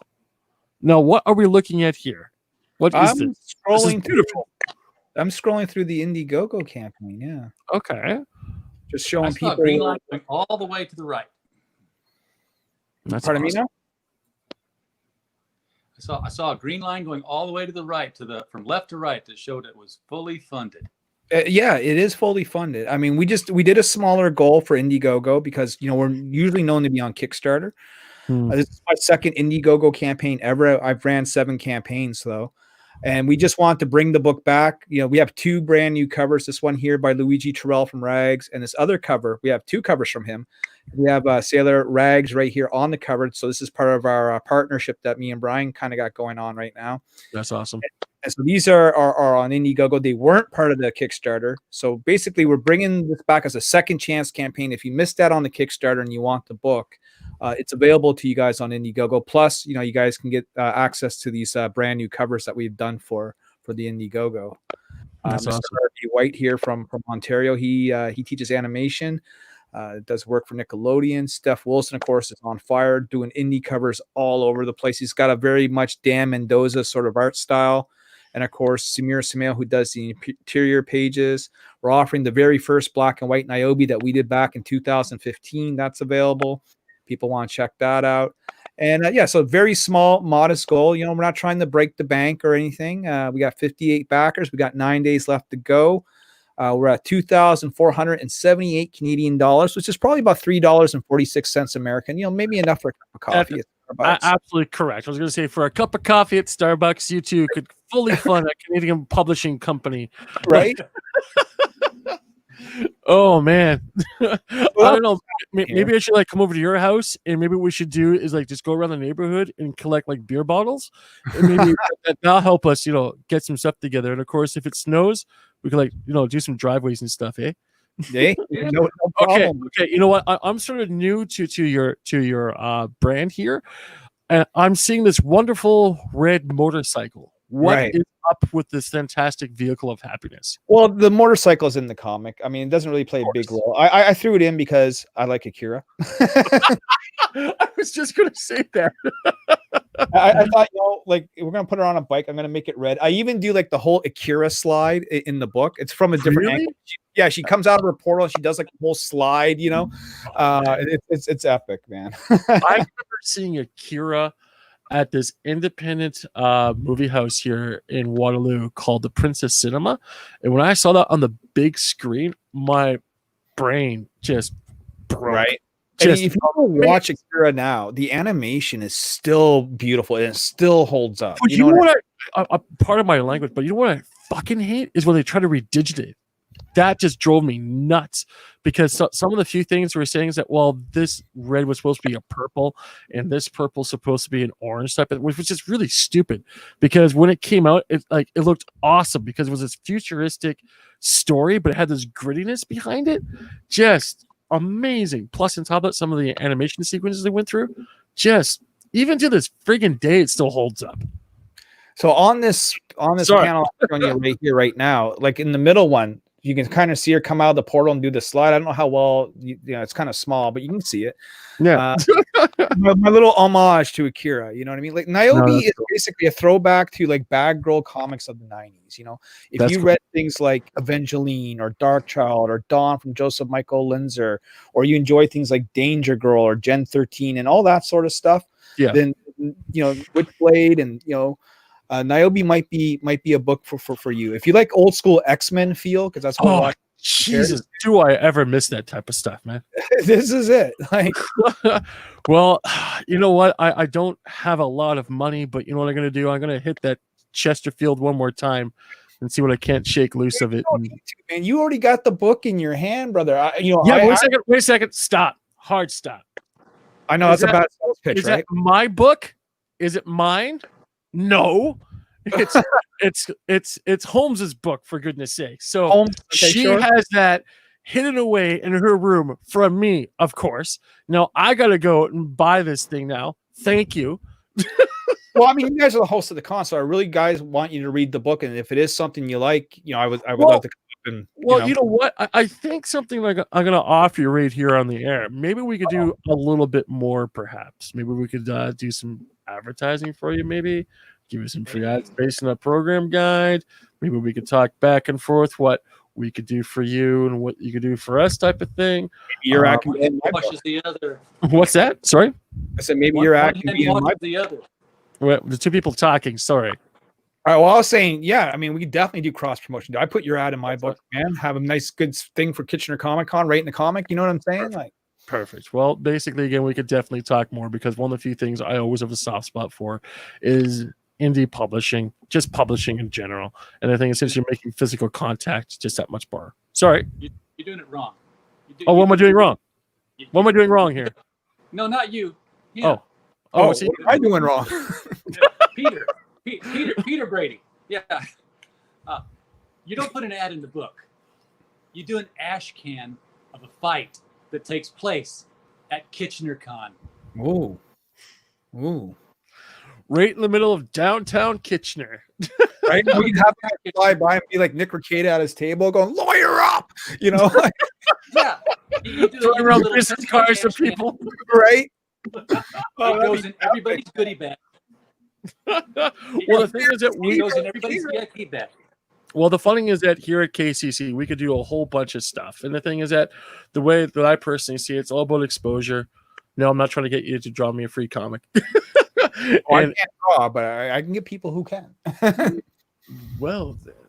But however, long story short, we like to generate opportunity. That's one of the few things I like to do here, because again, a lot of the larger conventions have really forgotten about that, because it's really sad for me to see when I go to Toronto Comic Con and I see all the artists that are like, this is the thing that drives me nuts. Is that we have some of the best talent on the fucking planet. I agree. Here in Canada, from coast to coast, the Mike Roofs, the Ed Northcotts, the Greg McCanns, and the list starts there and it continues on. And the thing is that when I go to Toronto, Darwin Cook, yep. And at the same time, when I go to what's this? How embarrassing! Yes. And one of the few things that drives me nuts is that when I go to something like Toronto Comic Con, which is, in my opinion, one of the largest comic book conventions, liked and shared. Look at that. Awesome. That's Tank Ferret Art. He's a great artist on his own right. And he does a book coming out soon called Scalpel Zero. So I'm giving Tank a free plug here. Tank, you're awesome. Tank Ferret's character also appears on the cover for Punchline 15 by Matt Weldon at the end of the year. Well, basically, just to conclude my little rant there, because there'll be more. Basically, it drives me nuts when I see all of these Canadian comic talent just squeezed in the corner of Toronto Comic Con. And the thing is, it's usually 3 people per table type of thing. And it's just sad. What kind of happened at Calgary Fan Expo? I had a table there. My brother lives out west, so I flew out west, killed 2 birds with one stone. I paid $450 to have a table, gave us 2 passes. How much? Wow. Yeah, $450, right? Whoa. Here at Kitchener Comic Con, we start at $100 for 2 days, and people bitch about that from time to time. Yeah, dude. No, I dropped the money. I want to be part of a big show. I want to see what it was like. Yeah, makes sense. They had it spanned out though in like 3 or 4 different buildings. And there was like one main building, the BMO building, where like everything takes place. And that's where all the guests are and stuff like that. And then they had like this kind of side building where they threw all the sort of indie guys, you know what I mean? No. Okay. And so no one really knew that there was like a second building to go to, you know? So like the traffic flow there wasn't as great. So they had to put Stanley and Todd McFarlane in that building when they did their signings, just so people would go there and see what was going on. You have to do that because basically when you're dealing with multiple locations, it's really, really tough to push that through unless you have someone like yourself that knows how to run things like that. Like perfect example, there's this little convention, maybe you heard of it, called Anime North that runs out of Toronto. They have multiple buildings around of, and when I was running their gaming department from back in the day, which is something I put together myself, basically it took a lot of New York pizzazz to really get people to come to the gaming hotel and get involved with it. You really got to be a showman. You really have to be on top of your game, no pun intended, to bring people in. But when you start doing comic book conventions and stuff like that, it's like, it's just sad when they just put them in a second location because, again, the main location isn't where it's at. And one of the two things, I got to stop you there because I got to know what you like for games. You talking video games, RPGs, Magic the card game? What are we talking about, sir? Well, my new dear friend, allow me to move forward in that particular aspect of gaming. I'm into pen and paper RPGs, video games, card games, as well as board games. What's that? Oh, yes, I do. Oh, damn. See, the thing is that I've got my stuff scattered through Southern Ontario. I've got some stuff over here, stuff over there. I have the, oh my God. Dude, I'm an avid role player. Wait a second, hold on. Sir, I salute you. I was going to say, I have the original Heroes book somewhere, which is driving me nuts because I can't find my role-playing books anywhere. This one here, this was a good one. Which one's that? That's not too bad. You ever play GURPS? I love GURPS, dude. GURPS is one of my favorite games from back in the day. It's truly the only one, well, not quite truly. It was one of the first multi-genre live-action pen and paper games you could make. You can make a giant ninja or a giant robot or a little slug slime, all the same thing. Just they had everything. Generic universal role playing game system. That's what I mean. You got it. I made Niobe in GURPS. Like I made Niobe when I was 16 years old, my comic book character in a game called Heroes Unlimited from Palladium Games, right? Oh yeah, I know. Yep. So back in the day, like Robotech, Ninja Turtles, Riffs, all that good stuff. That's how my comic book character was created, and I would draw her, just for me and the boys sitting at the table until I made her into a comic book. Like 30 years later, you know what I mean? Like I'm 45 years old now. So like, she's like a 30-year-old character, and it all stemmed back from my time of loving like classic anime from like Bubblegum Crisis, Dominion Tank Police, Gunbuster, Record of the Lotus War. Would you stop? That's amazing. Kids today, they don't know what Japanimation is all about. Right? They do not have a fucking clue. So I'm one of those old school guys, like we used to like put two VCRs together and swap tapes and shit. I'm one of them dudes, like. Well, the thing is that I'm such a nerd. I used to be part of an anime club at the University of Waterloo called Control A. And basically that's an acronym for the club that really likes anime. And the thing is, what they used to do is actually subtitle their stuff directly from Japan or China from back in the day. And they're involved in that whole subbing aspect of things. And you want to talk about daisy chaining? Oh God. I one of the few things that both Chris and I we hear about from time to time is stories about people linking VCRs all over the place and having one master tape and boom, 7 copies. Amazing. And I really miss those days because now today it's sort of like you get the high end, put it in digital type of thing, and you can make a fresh brand new copy every single time. I miss having the old VCR lines and stuff like that.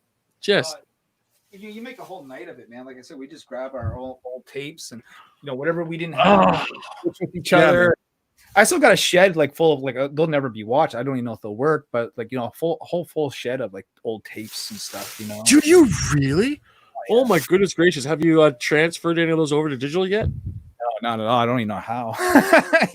Believe it or not, it's not that tough. One of the few things about when I got sort of, I don't want to say got out, when I sort of put all my publishing pursuits on hold because I was just trying to chase down different things, I got involved in the whole aspect of broadcasting.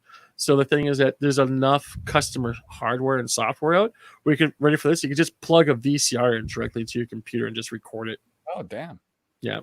I find that's a lot better, especially if you have like old TV commercials, because a lot of that stuff is very vintage these days, and it's so nostalgic when people run like an old commercial from back in the day. It's just now. Tank Fair Art made a reference in the chat. He said he made his character Scalpel Zero in Cyberpunk 2020. He means this bad boy right here. Okay. I'll be back in a second, guys. Oh, what are you showing there now, Phil? Or sorry, RJ? Howard Price. Looks like a hero sheet. Champions. That's what it looks like. Am I right? You're on mute, by the way, I think. Sorry about that. I had people walk in and I muted it and I forgot to unmute it. Yes, this is a champions sheet that I've been holding on to for like 35 years now.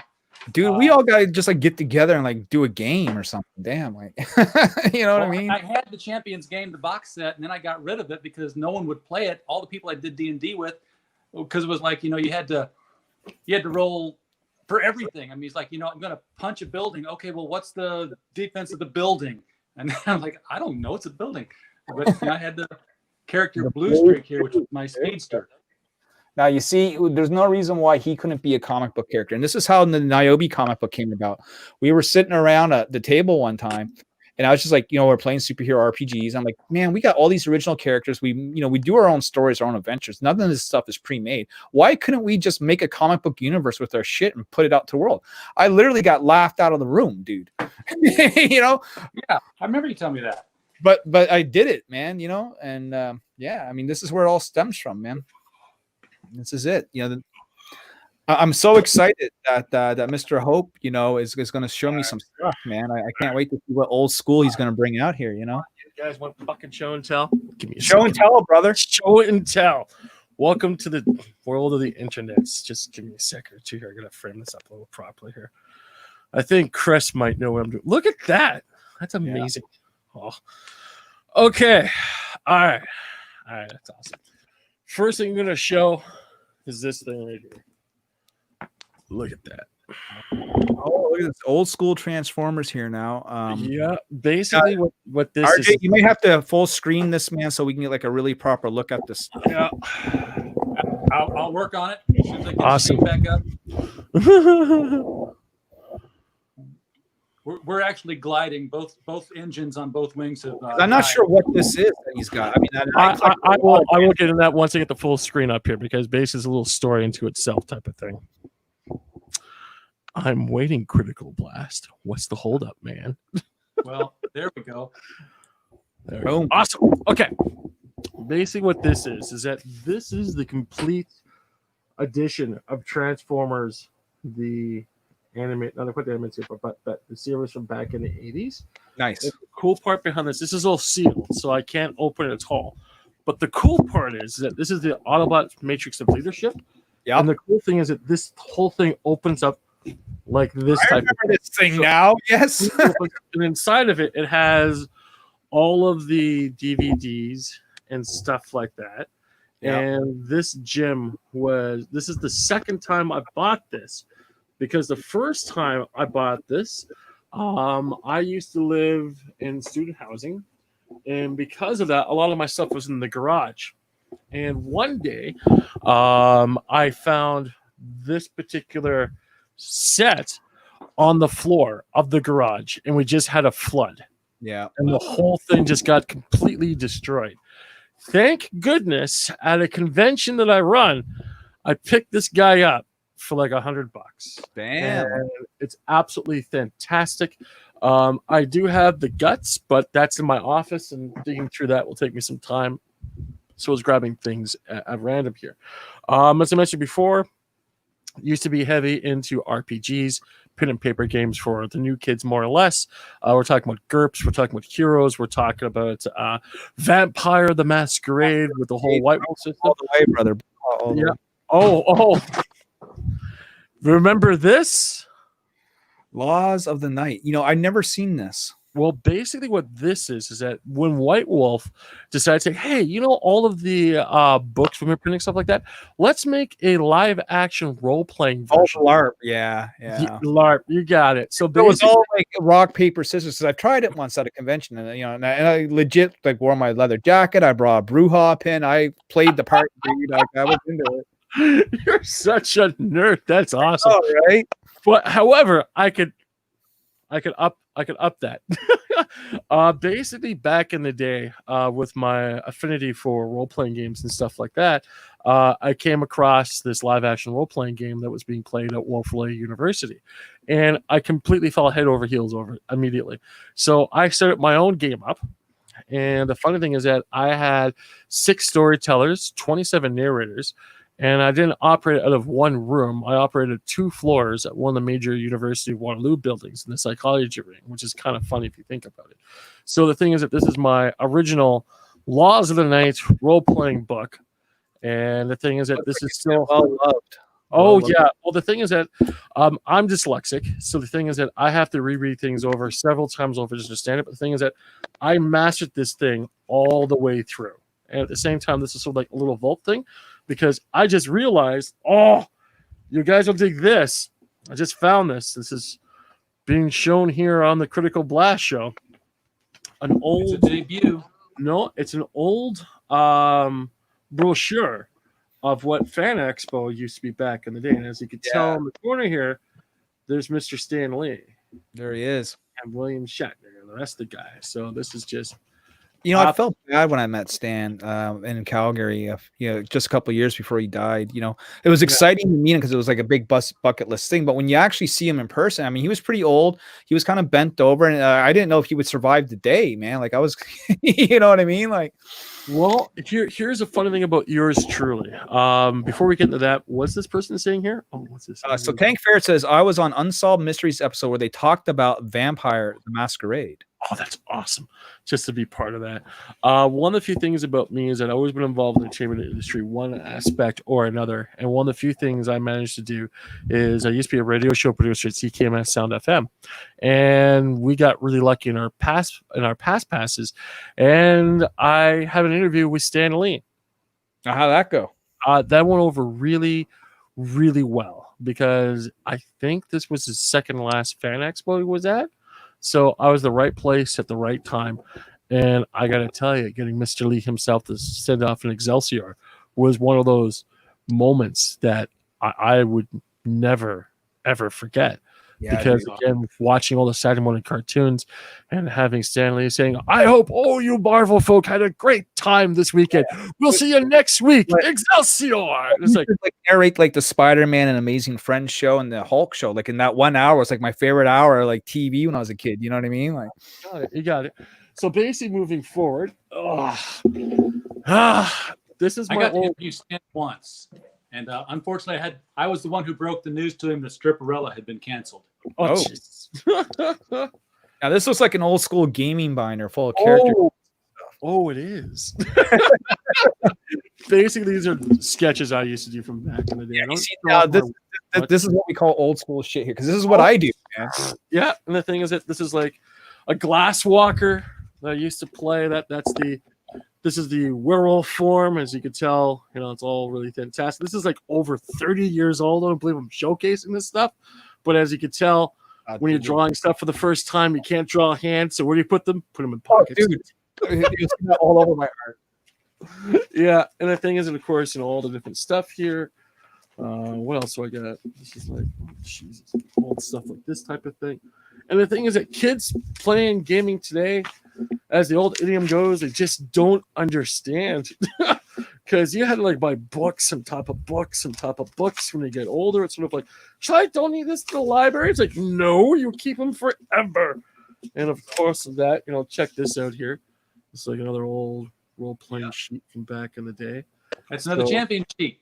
Yep, you got it. Love Champions and stuff like that. God, what else do I got?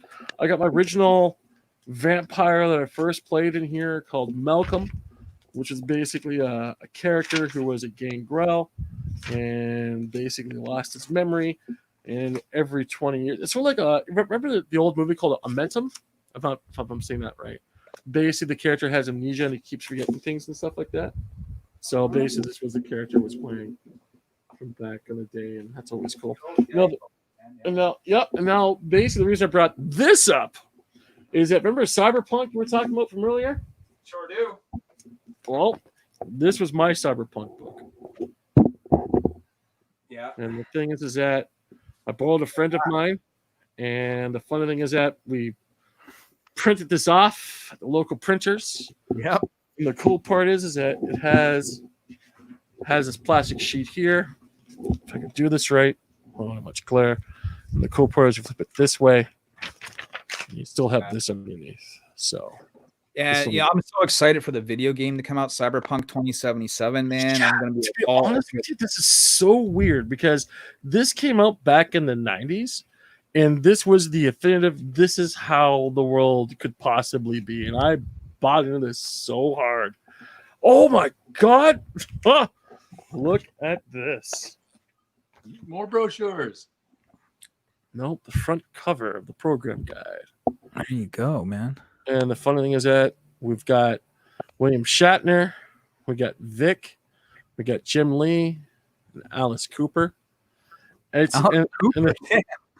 the thing is that this is back from 2006, from right here. And wow, Who signs it? I do not know. I'll just put this back in the book and pretend I never saw this. Maybe one day when I get a little bit older, I'll just go to some signature place and go, who is this signed by? Oh, this person. Awesome. Great. Dude, I'm telling you, man, when I go there, we're going to have to set up a gaming table and we're going to have to game together. You know what I mean? Like, oh, I like this right here. 2020 and was the best edition. Yeah. Yeah, no, for sure. Like the thing is that I really like gaming because I like the whole creativity aspect. It allows individuals to get involved in the creative process, stuff like that, build a character up from scratch.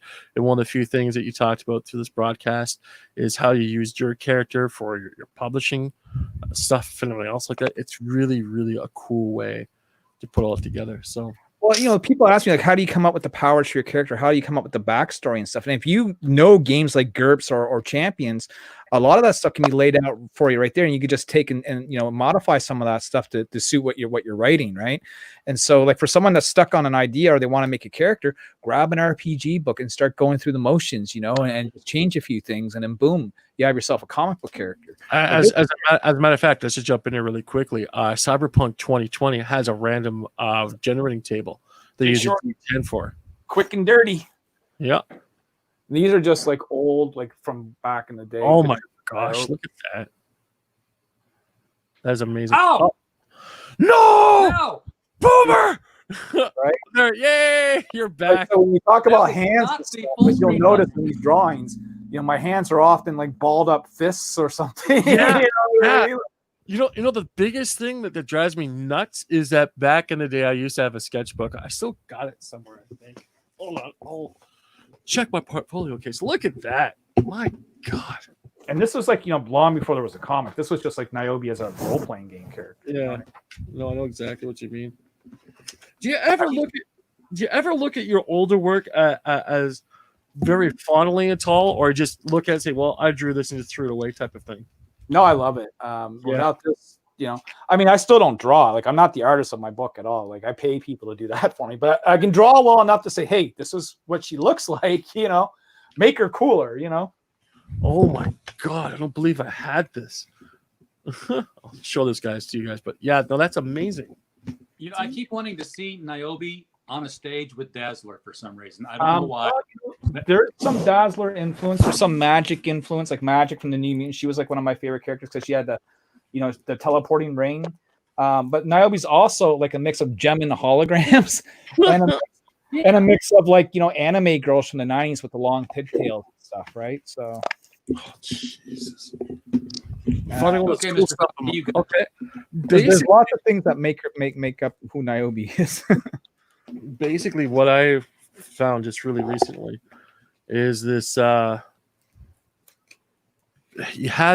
is basically an art class we had to put together, and what this is that since I have my own live action role playing game, I made my own specialized character sheets, and what this is basically step by step on how to fold it and put it together. Okay. So this was pretty cool. I didn't realize it had this. Dude, you got me so stoked, man. It's nice to like connect with someone that like, you know, is like old school like that. You know what I mean? Like, yeah. And the thing is that, oh my God, that's awesome. So I just realized this. we just completely took over Critical Blast. Like We did, yeah. Right. Everyone play What is that? Monopoly? Oh, that's awesome. Right. And of course, getting back to what I was saying before, you know, if you flip this open, you still got the stuff in the background. So all the stuff is right there. Just crazy. So where'd you get Monopoly game from? Oh, thanks for the zoom up here. I have no idea where I got that from. I've had it for years now. Yes, it's like that. I haven't even taken the shrink wrap off of it, but I bought it for the pewter figures inside. That's awesome. That's awesome. I've just recently I found I bought a Transformer Risk game, and it has all the pewter pieces in it. It's absolutely, it's more than meets the eye. Right. Cressadia says that she's big into RPGs and LARPing as well. Cress in the role playing games? That's no. That's what she tells me in the chat. She's lying. Why does she lie like that? Why would you lie to me like that? Oh, dig this. Dig this. This is one of my watercolor type of drawings from back in the day. So that's really cool. I forgot all about this. Goodness gracious. No, I can confirm that Crest has been part of many different live action role playing games. There's a lot of pictures of her on her Facebook page and stuff like that. Now I gotta go see. Yeah, no, she's absolutely adorable. All right, this is probably her. Christia, Andrew Holmes, Bunny Mom. Yeah, that'd be that. Oh my right. God, check this out. This is an old newsletter I used to print up from back in the day. And the thing is that this has my publishing stuff on it. A friend of mine was putting together a fanzine. How many years does that date back? Sure. Right here, this is about 30 years. Damn. I haven't seen this in 20. This was a comic book shop that paid for the advertising. Basically, this right here were the top 10 comic books from back in the day. This was basically an article that was coming up from Image Comics and stuff like that. Yeah, it's basically one of my characters drawn by a fella named Ken. We were doing some really, really groundbreaking things. Just wow, I forgot I had this fucking thing. Good. It's cool to go through an old box or some old books and then you find like these golden gems, you know? Well, the fun thing is that I've moved around so fucking much that a lot of my stuff just gets lost just because, you know, you pack up the truck, you move from A to B, or you throw yourself in a basement and the whole thing just gets completely flooded. Exactly. Like, just fuck. But Hey, you want to take like 6 or 7 hours and go through some boxes? oh, Jesus Christ, look at that. What are you going to do with all those comics? Well, ideally, what I'll do is I'll take them upstairs and arrange them in patterns and upholster them, and they'll make my furniture. That's awesome. Oh, dude, look at that. I thought I had a lot of long boxes. Jesus. It's I just got them all backed and boarded recently. Oh my fuck. Sorry.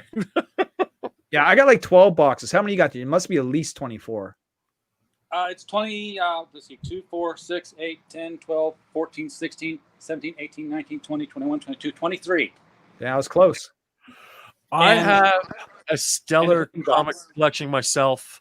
Right now, it's living in my parents' place, and I have this walk-in closet was completely designated towards my comic book collection. I haven't seen it in years. I'm afraid to look into it. And then I've got the baby box here that has Oh, that's cool. the television and the Disney stuff in it, like things like Secret Hearts. Jesus. And then Amazing. anything that's ever Alice in Wonderland, I'm going to end up buying it. That's cool. So that Alice in Wonderland was my first published novel. Any of the Disney stuff here. That's awesome. Trying to find anything super, super rare at your fingertips? Oh, I don't know if it's super, super rare. A lot of the photo covers are in here. That's awesome. Let's see here. Oh, here we go. Ladies and gentlemen, welcome to the adult version of of Show and Tell, where we dig through our archives of the last 30 years. I'll do them quick though. This is J. Scott Campbell's Spider-Gwen I picked up at Calgary. I got a question for you before you hop in the rest of your collection. What's going on with J. Scott Campbell? Why does everyone hate this guy? What did he do to get this much internet hate on his butt? He draws women too sexy, and the feminists don't like it. That's it? That's it. Well, that's half of it. What's the other half? Because then somebody dug up a post where he said he hated Donald Trump more than anybody in the world. So the half of the people who did like him all of a sudden hated him again. Oh, no. What is that? I can't quite see it with the glare. Here's New Mutants #1. It's a J. Scott Campbell store exclusive. Oh, sign's got the little cert in the back. Is that the relaunch? Sure. That's the New Mutants relaunch they had back a year or two ago, right? Yeah. Yeah. What'd you think of that relaunch? I didn't like it. You're like, I don't like you. One of the few things that drives me nuts, because I'm going to mention the two words power pack here, and everyone who's a collector from the 90s know exactly what the nostalgia aspect is. I do not like the New Mutants treatment that the movie is currently coming out with. Just absolutely deplorable. And that's I can see my girl Magic on screen, but I know it's going to be all butchered, right? Like, well, it's going to be complete hot garbage in a dumpster fire. Well, that's kind of cool. That's Milo Manera. That's cool. Before he got booted from Marvel for this cover right here. Oh, that one. I never understood why. Like, honestly, people saying, well, it's because her butt's too high in the air and she wasn't drawn with her clothes on. I'm going, okay, most comic book characters are drawn naked with their costumes drawn on top of it. What's the big deal here? Yeah. The colorist is the person who keeps the character from being nude. So first Spider-Woman. That's cool. That's her first appearance there. We got the first appearance of the black Spidey suit. Oh, dude, that's awesome. That goes back. I remember. Right, I remember. Secret Wars. Signed by Stan Lee when I met him. This is the first appearance of Polaris. Jesus, that's awesome. This here is Spider-Man 194, the first appearance of the Black Cat. Wow, that's cool, man. This here is the first appearance of the Phoenix. Oh, I remember when that used to be back on the comic book racks. Gracious. I bought my Secret Wars comics at an IGA grocery store. First appearance of Red Sonja. Wow. I was the guy who would go in and pick the best comic book off the rack and then bend the corner on the rest of them. You jerk. Spider-Gwen. I sold the Greg Land version of this for $1,000. It helped fund the latest Niobe. How much you sell it for? The Greg Land variant cover, the 1 out of 50, yeah. $1,000 on eBay. Oh wow, that's 1,000 cool. Canadian, so that's probably like $750 American. Yeah, basically a cappuccino with the frosty stuff on over at Starbucks. I brought it to the comic because my buddy said, "Hey, you know that Greg Land Spider-Gwen book you got?" I'm like, "Yeah." He's like, "I've been seeing that on eBay go for crazy prices." Cool. And I'm like, "What do you mean by crazy prices?" He's like, "Well, like $1,000." So I bring the book over to the comic shop. I'm like, "Guys, I know you have an eBay account. Would you put this up? You take a couple bucks for yourself and then give me the rest, sort of thing." We put it up. I'm halfway home.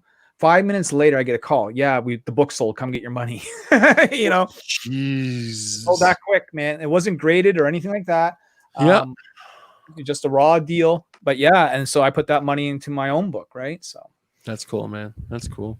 He's got the classic Silver Surfer. I know. All these are so cool. Like, well, one that, like, I used to be an avid comic book collector. Like, basically back in the 90s, it was to a point where I was working like 3 jobs, but I literally bought everything that the publishing industry had to offer, and I held this for like several months, and after a while I went, this is just getting out of control.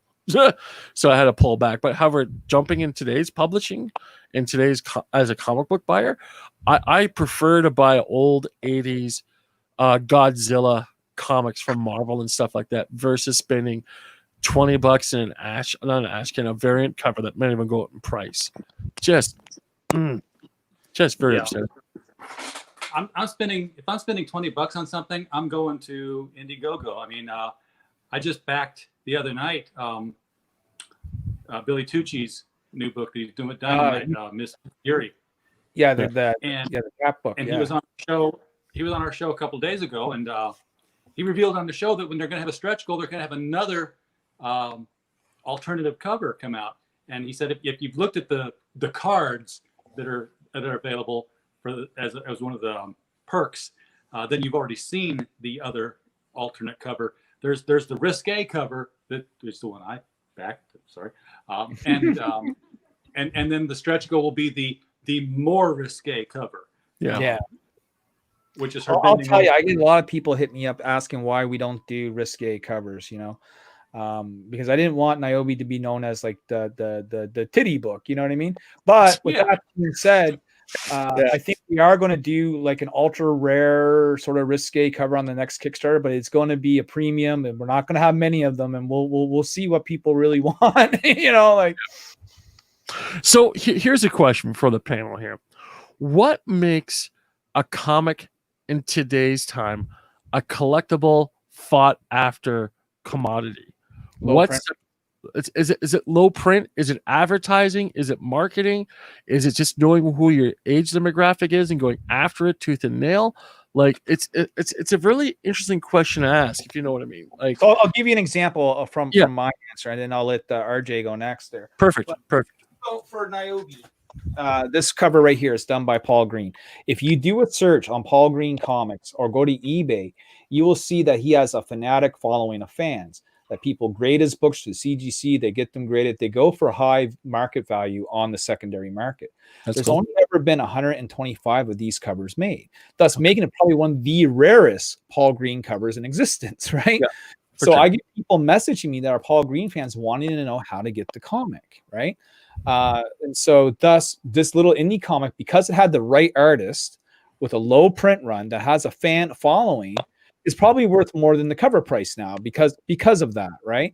Okay. But if I had 1 million of these, like Jim Lee's X-Men #1, which is the definition of not rare, then you find them in dollar bins all over the place. The reason why Walking Dead #1 is worth so much is because it had a very low print run.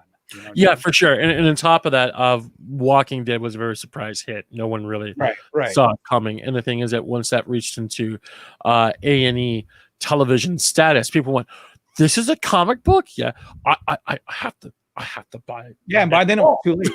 I sold Walking Dead 9.6 at the comic shop, sold for $3,600. You know what I mean? That was like a couple of years ago, so I don't even know what it goes for now. Yeah. How about yourself, sir, RJ? Well, I don't know, why did Batman 91 sell out all across the country the day it was released with no notice at all that it was going to contain a character in it that is there for a shadow. I mean, that's the first appearance of Punchline, tied with the first appearance of Punchline in Hell Arisen, so people just bought them both up. I got a hole in my Batman collection now that I'm pissed about. I didn't even care about first appearances are a thing. Yeah, again, this ties back to the secondary market, because you'll have flippers that will buy these books and then the next day turn around on eBay and sell them for a premium. You bring up Batman, the Batwang book. Remember the Batwang? Oh yeah, that Batwang book is $100 book easily right now. Easy. Wow. Yeah. But I didn't think there was. It was just his girlfriend in the series. I'm like, well, are they going to launch her into her own series? And if they are, how are they going to get past the trademark? Because they didn't get Punchline first, neither as a book title nor as a character. The book title goes to Matt Weldon. That's correct. The character goes to Ted Sikora over at Hero Tomorrow Books. Where they have a character who is called Punchline, who happens to be a gangster clown who kills people. So there's more than just the name at stake on that one. Yeah. But there was no press. There was nobody telling even the comic stores that, hey, this is going to be the first appearance of somebody. It's like it hit the stores. Somebody said, oh my God, there is this character that we've never seen before, and it just.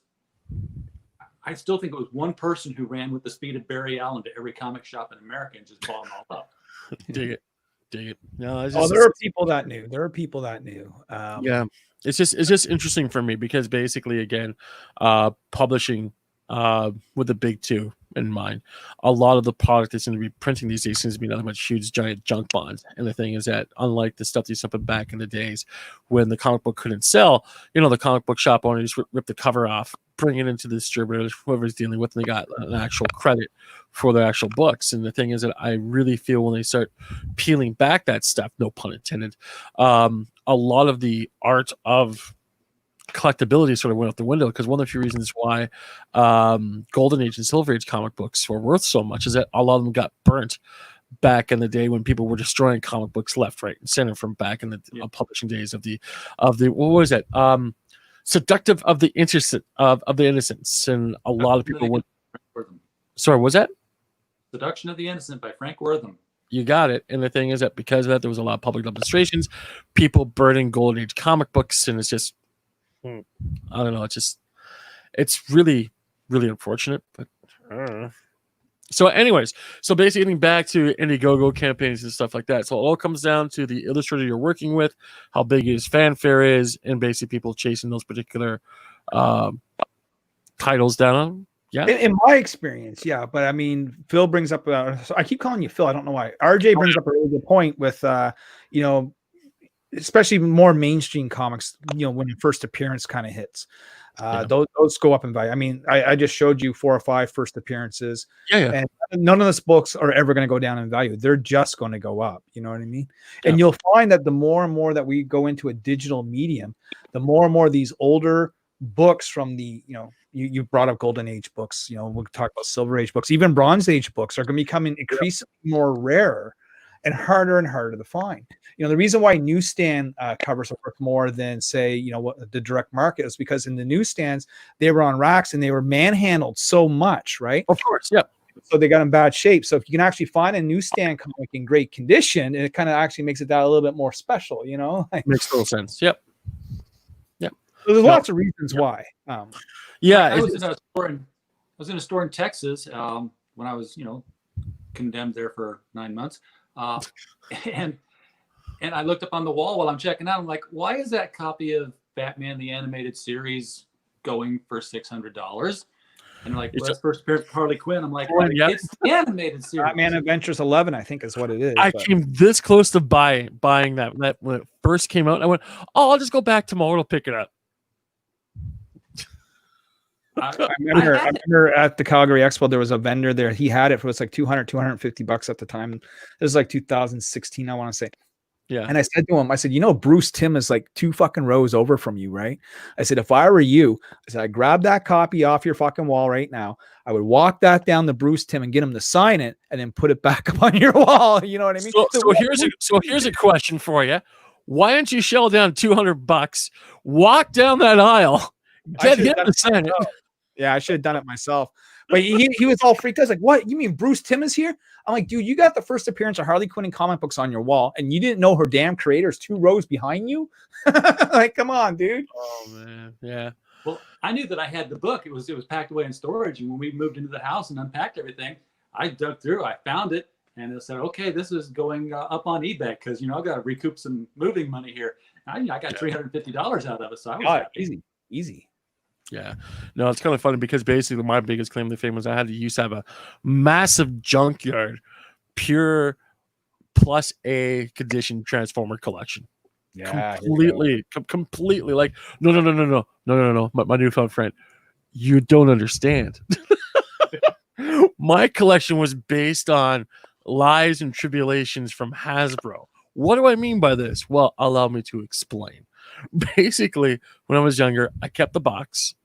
I kept the actual what is it, styrofoam that it came in, the whole 9 yards, and I called up Hasbro, me, little Mr. Ron Hop, basically saying, I bought this Transformer and it didn't come with any guns. Can you please send me more guns for this Transformer? They said, sure, no problem. Here you go. So basically, I had triplicate and stuff like that for every Transformer that I had. What was your favorite Transformer growing up? Like, who was your favorite Autobot? Who was the All favorite? right. I gotta geek out a little bit here. It's Optimus Prime had to be my favorite, followed by Soundwave. Soundwave was damn cool, yeah. Yeah, and the thing is, the reason I like Soundwave so much because it came with little cassette tapes that you popped in there. Plus, on top of that, the freaking guns transformed into batteries that you popped in the back, so you never had to lose them. And it was just really, really cool to have. Then after that, the little tiny Transformers that came out, like Sea Spray, Spacey, stuff like that, Warpath, those are my favorite moving forward. And then, of course, then after all of that, the Combiners came out. And oh my goodness, like a lot of kids today don't understand. When you were younger at the toy store, you bought a truck or you bought a robot. When you had the fusion of the two, it was like, it's like, this is awesome. Plus, it came with an intergalactic alien backstory that has never been seen before in pop culture. And when you're like 7, 8, 9, you're just going, Right? and just Yeah. amazing. For Absolutely. me, I think Metroplex. When I bought Metroplex, that was like, it's like the biggest Transformer I owned. I was like all ecstatic about Oh that. Jesus, yeah, that And then was, my favorite Decepticon had to have been like Shockwave, because I was Shockwave, gonna say that. Yeah. because Shockwave would turn into a gun. So Shockwave had like dual kill two birds with one stone. Because I could take Shockwave out into the woods and play guns with Shockwave. That was my gun, and then he was there as a Transformer. Are you talking about Megatron or Shockwave? Shockwave, man. Shockwave. Okay, cool. Yeah, because he was the space, the space gun. And if you played around with it, played around enough, it became this portable thingy with legs sticking out of it. And no, Shockwave turned into a gun, and he would like light up when you shoot him and shit. You got it. Yeah, you got it. Sorry, I just had to double check that with that because he went hunting with Shockwave. Starscream the jet. Yeah, Starscream the toy wasn't really that fantastic, because one of the few things Hasbro did was, you know what, we're gonna take the Starscream thing. Okay, that's cool, and we're gonna make 2 other characters and just color coded. People went, Yeah, but out of all those 3, Skywarp was the best. Yeah, because he could teleport behind you and like blast the shit out of you, and he was so fucking vain. Like he was just so into himself. Like it was great, Yeah. No, it's just lots of fun with that. One of the few things I always found to be odd was Ironhide and Ratchet, because there was such a separation between the toy and the cartoon.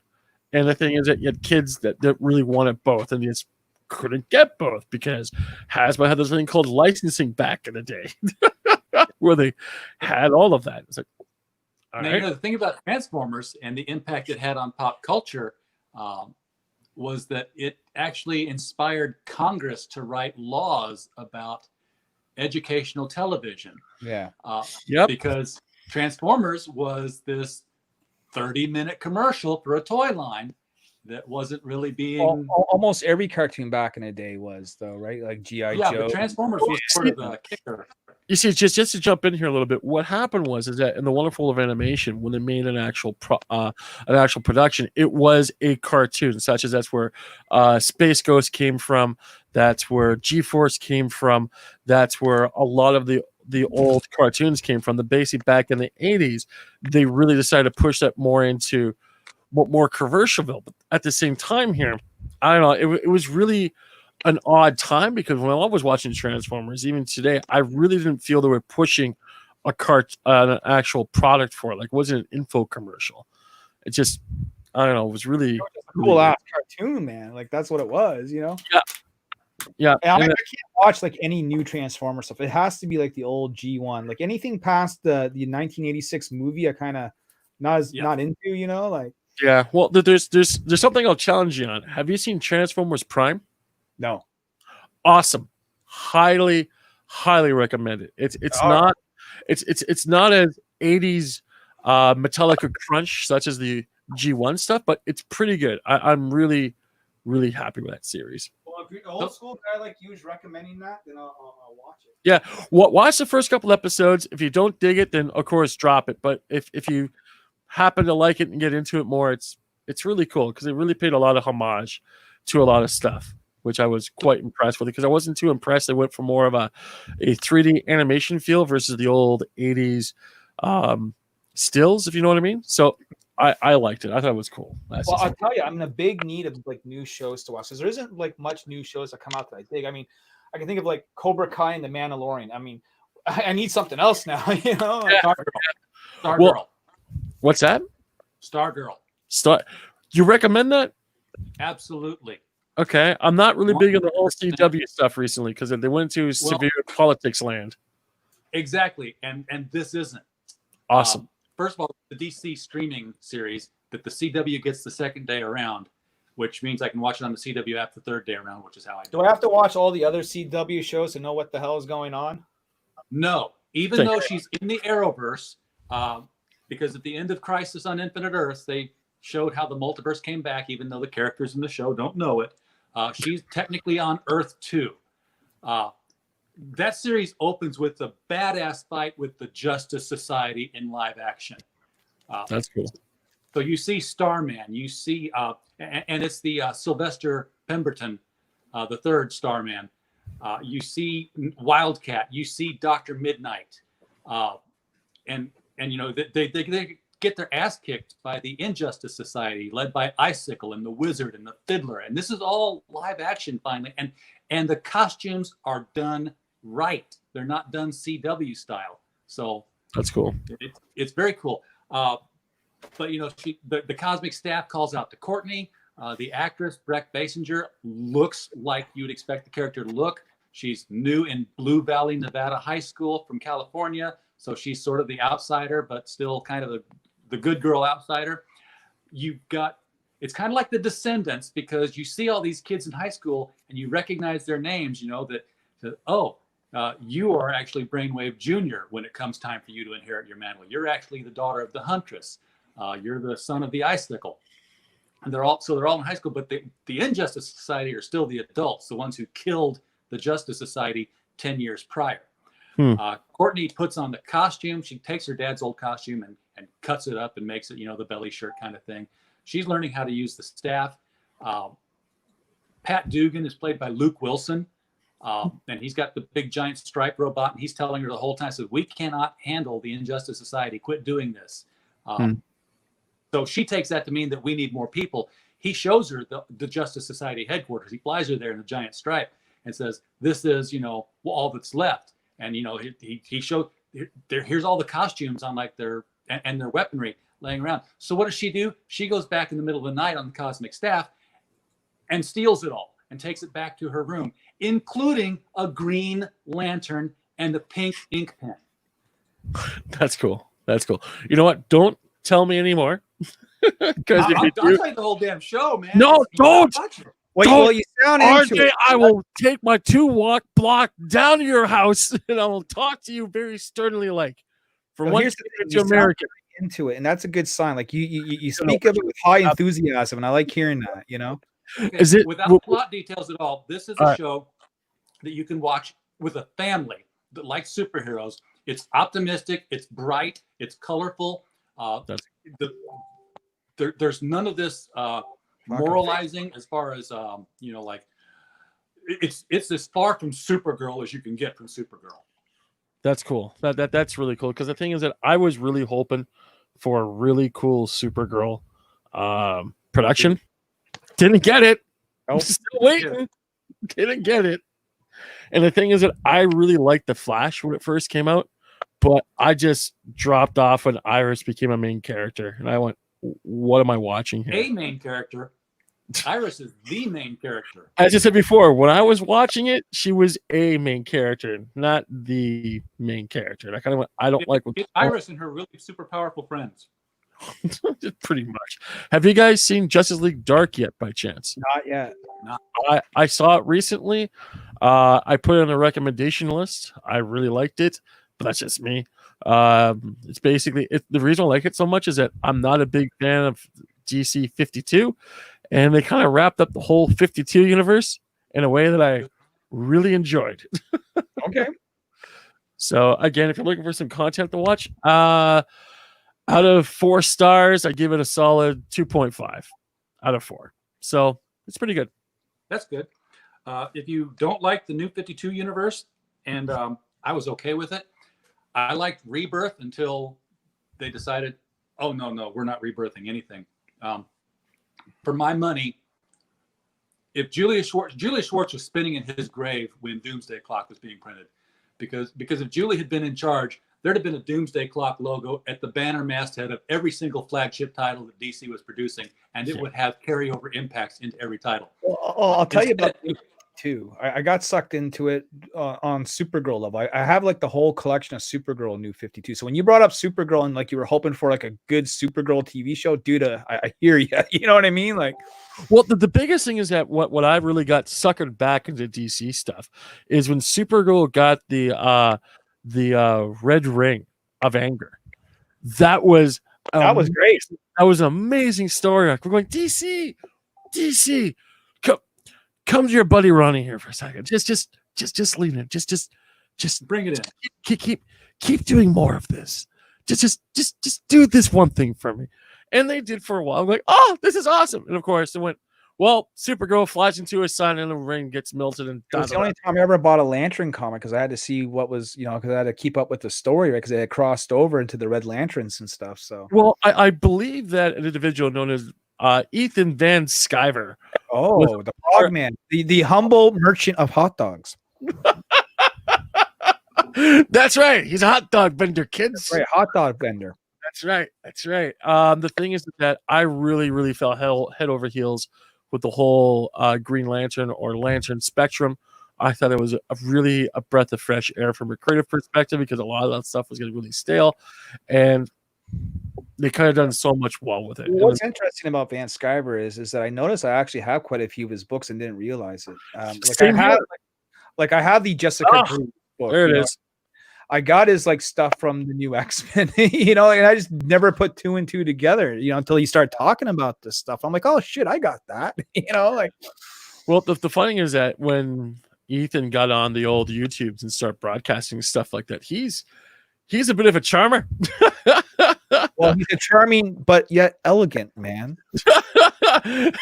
A big Star Wars fan. Yeah, great big Star Wars fan. A personal friend of the media. Right. Illustrator Jordan B. Peterson's book of 12 Steps to Life, or however he goes. Like, there's a whole. Let me ask you this. Yeah. You guys, because you guys had Vic, you guys had Nick Rekieta. Mm-hmm. Would you, in theory, ever consider having an Ethan Van Sciver or any sort of Comicsgate personality come to your convention? Well, this is the way I look at it. How can I put this? I mean, you don't have to answer if you don't want to. I know I kind of threw a hardball question. We're playing show and tell, and I'm trying to find something. I don't have oh well, screw it. Are you familiar with a comic book entrepreneur known as Richard C. Miner by chance? Sure, your boy Zach, right? Yeah, your boy Zach working the Sunny D factory. I would really, really like to have the whole crew to come into Kitchener Comic-Con. Not because they're part of Comicsgate, just because they've done a lot for the actual industry itself. They brought a lot of sore points to the forefront of things. I really think between that collective crew of individuals, they placed fundraising for comic books into the forefront of things to the point that even DC and Marvel going, what the fuck are these indies guys doing? Look at all the money they're making. What the hell is this? Because the thing is that I'm pretty sure you gentlemen remember, oh, look, you put a comic book together. Oh, look, you went to a web press and managed to spend all the money to print off 3,000 issues because that's the limited print run for things. Yeah, we're going to take your really cool comic book here. Oh, sure and tell time. And basically, we're going to take this wonderful publication that you have blood, sweat, and tears over, and we're going to put it in the farthest part of the comic book shop. All right. Good luck. Good luck. And of course, with me, I kind of go, sounds like a oh, what's that? What's that? I can't see the title. That's Jawbreakers right there. That's Jawbreakers? Awesome. Oh, the thing is that I really want to get a lot of more of Richard's Richard's work. I want to get a lot more of Ethan's work. And the thing is that, again, as I said before, if it wasn't for those cast of characters, I'm saying that in a very polite way, humble way, loving way, I may add, I really think a lot of the big push for indies just wouldn't be there. That's my honest. I mean, the only guy that I can say that does well is Van Sciver, like in just pure numbers of sales would have to be Lady Death of Brian Pulido, right? Like every time that guy, kicks out a Kickstarter, it's at least 300 grand. You know what I mean? Like, oh yeah. And at the same time, I look at a lot of these numbers that are coming in from both Ethan, Richard, and everyone else for that matter. I go, how? This is amazing. Because the thing is that my optimistic side, I want to say it's the power of the fans coming together, using their dollar value to act, the dollar power to actually push the things through that should be in the comic book shop or have a little private collection. Sometimes I go, is there more happening behind the scenes we're not aware of? Because it's well, I mean, you definitely mentioned it, right? What? So, like, first of all, Ethan came into the scene with already a name because he had already worked for the industry, right? Oh, so yeah, people already knew who he was. So that's how his YouTube got like a nice little jump start. Then add on the Star Wars videos that, really got people hooked. I've seen lots of people just kind of message Ethan and go, you know what? I never cared about comics until I started watching your channel. Now I'm collecting, all these books from all these creators, right? So he definitely has opened the door to a lot of crowdfunding, especially on the Indiegogo thing. I mean, I was crowdfunding before he was making videos, but it wasn't like this. It wasn't as well known. You know what I mean? And I don't even know if Indiegogo was doing comic books when I did my very first Kickstarter. Because at this point, Kickstarter had just opened up to Canada, which was a big thing. You know what I mean? Yeah. That's another thing that drives me nuts. It was like, hey, we got this wonderful thing. Okay, cool. You can only get it if you're American. Oh. Yeah. I'm a North American. But when we were actually allowed to make campaigns from Canada on Kickstarter, that kind of changed things for a lot of Canadian creators, especially for myself. Now I had a way to get this book out. Now it can be more than just like a little book we made in the city and sell at local cons. We can actually, try and get this further, out of the boundaries of the local zone, Yeah, well, basically, again, with all this adds a huge, fantastic tool in the toolbox of young entrepreneurs getting into the business. The only thing I'm concerned about is the comic book shops and all this stuff that happens in between all of that. But that's just me looking at things more of an economic perspective than anything else. But again, that's just me looking at things from a different perspective. You talk about the comic shops putting the indie books way back in the back corner, and then of course with Richard not even going to carry it. Well, the thing is that's one of the things that pissed me off as an actual entrepreneur and also as an artist. I listen to all this stuff that's going on. Again, just looking at it as a fan. And the thing is, I'm hearing all these comic book shops saying, we're not going to carry Richard's books. I go, so what the fuck are you doing? Like really? Why is that? Oh, he makes fun of people online and gets involved with this and it's hot topic and stuff like that. I kind of go, are people talking about it? Yeah. What's the color of money? It's green. Who cares? Just put it in the shop. If it's great for kids, it's everything else in between. Who cares? And the top of all that. Well, wait a second. Before you get in your thing, just let me add one more thing there. Do people really care about or digging back in the past of old publishers as well as old artists and stuff like that? Their thought crimes, their hate crimes. Like one of the few things that what's his name, Chris Claremont did. He had he burned an eulogy of Jim Shooter in his backyard. Just for kicks. Where's people getting pissed off about that and going to the forefront with things? Because one of the things about yours truly, I had lunch with Mr. Shooter. Yeah, he's a cool dude. I met him too. He is a hell of a cool dude. And one of the few things that I really enjoyed back in the day when I was first putting my publishing together, I wasn't at Toronto Comic Con. This is another Toronto comic book convention. This is Paradise Lost type of thing. It was really funny. I had my little publishing company there. And basically, we had a magazine rack that my dad found in a garbage dump. So we pulled this thing out, painted it up really nice. We had our mascot that was at least 5 feet high. I had 3 comic book illustrators there drawing free pictures for kids. I had comic book writers there talking about the product itself. We had this airbrush backdrop. This is old 90s stuff I mentioned here as well, with this nice little banner in front of us, something else like that. And the funny is, the table right beside us was Defiant. Oh. And from there, Jim Shooter walks in, looks at my stuff, says, "Are you running this?" I went, "Yeah. My name is Ron Hopp. Glad to meet you, sir." Shush. Yeah, exactly. Oh. And it kind of goes, "So, how long are we doing this for?" I said, this is our 6th month, and we're doing what we can." He goes, "I like what you got.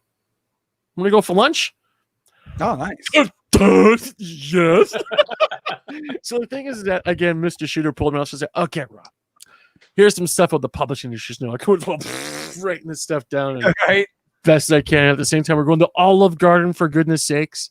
And it's like red carpet treatment the whole 9 ways. And the thing is that, again, Jim Shooter, Jim Shooter is one of the other people I really want to bring to Comic-Con if I could afford it. Oh, I Calgary, right where I met Stan and Todd. Like that year was just like the year, I guess. And Jim was there, and I met him, and I talked to him, and I showed him my book. You know, I gave him my OB-1, and you know, he said, like, I really want to get back in the game. I want to start looking at books again. I want to start editing books again.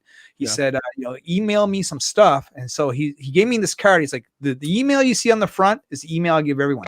The email I'm going to write on the back is the email I check every day. You know what I mean? Yeah, no, I totally know what you mean as well. Because the funny thing is, when I met Mr. Shooter, you ready for this? This predates email. I had his fax number. And I never did send him anything. This was like a few years ago now. What is wrong with your head? I know. I didn't want to send him like the earlier work because I was embarrassed by it, right? But now that we got like a new stuff out, I'm just gonna write. I'm like, dude, I met you a few years ago. You were very kind, blah blah blah, and I didn't want to send you anything because I was embarrassed by it. But now we got our game together. Maybe you can take a look now. You know? Yeah, no, for sure. Because again, there's a lot of stuff that Jim Shooter did for the. See, this is the part that drives me nuts. There's a lot of stuff that Jim Shooter did for the industry that a lot of people don't know. That a lot of people in this wonderful future of 2020 simply do not do. Like, the thing is that when you have the pros arguing with the fans, and of course, with the little toxic like Richard C. Minor, Van Sciver, blah, blah, blah, blah, blah. The thing is that you don't tell them to go fuck themselves. You kind of say, thank you very much for your opinion. Leave it at that. And like, it was so disappointing to see these particular pros go after the fans of the whole Comicsgate going on and stuff like that. And I'm really glad to hear that some of that stuff is really settling down, but I don't know. I was a little turned off as a fan when I heard all this stuff happening. So, yeah, no. If you can get Jim, man, that'd be. I want to be there when Jim's. You know, my big wish list is George Perez and Jim Shooter. There you go. And man. the way I see it, if we get money for all of that, everything else is just awesomeness on top of that. I'd really like to get McFarlane, but I know he costs too much. The funny thing is that I used to have a direct line. See, this is the funny part. My parents brought me to this place called California. Maybe you heard of it. And this is basically back in the day when Image was still part of Malibu Comics. And the funny thing is that I met McFarlane, Todd McFarlane, Rob Liefeld, and Jim Lee all at one place at one time. And I'm going, oh my fuck. This is Father, Son, Holy Ghost right there. This is back. Yeah, McFarlane, he's really good with the fans. When I met him, he didn't charge for a signature. He didn't charge for a photo. He walked down the aisle, shook everyone's hand, thanked them for coming. He was running late for something. He was like, I'm not leaving until I see everyone that waited in line for me.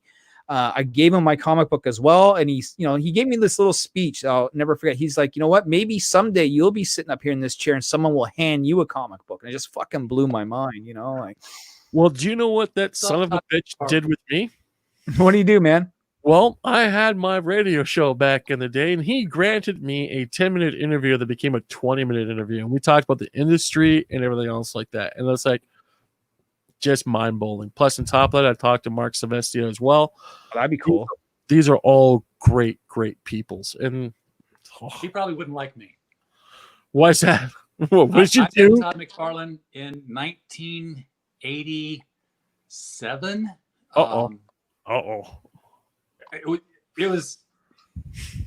It was right there at the beginning of Spawn, and it was Chicago Comic-Con back when it was still a Comic-Con. Yep.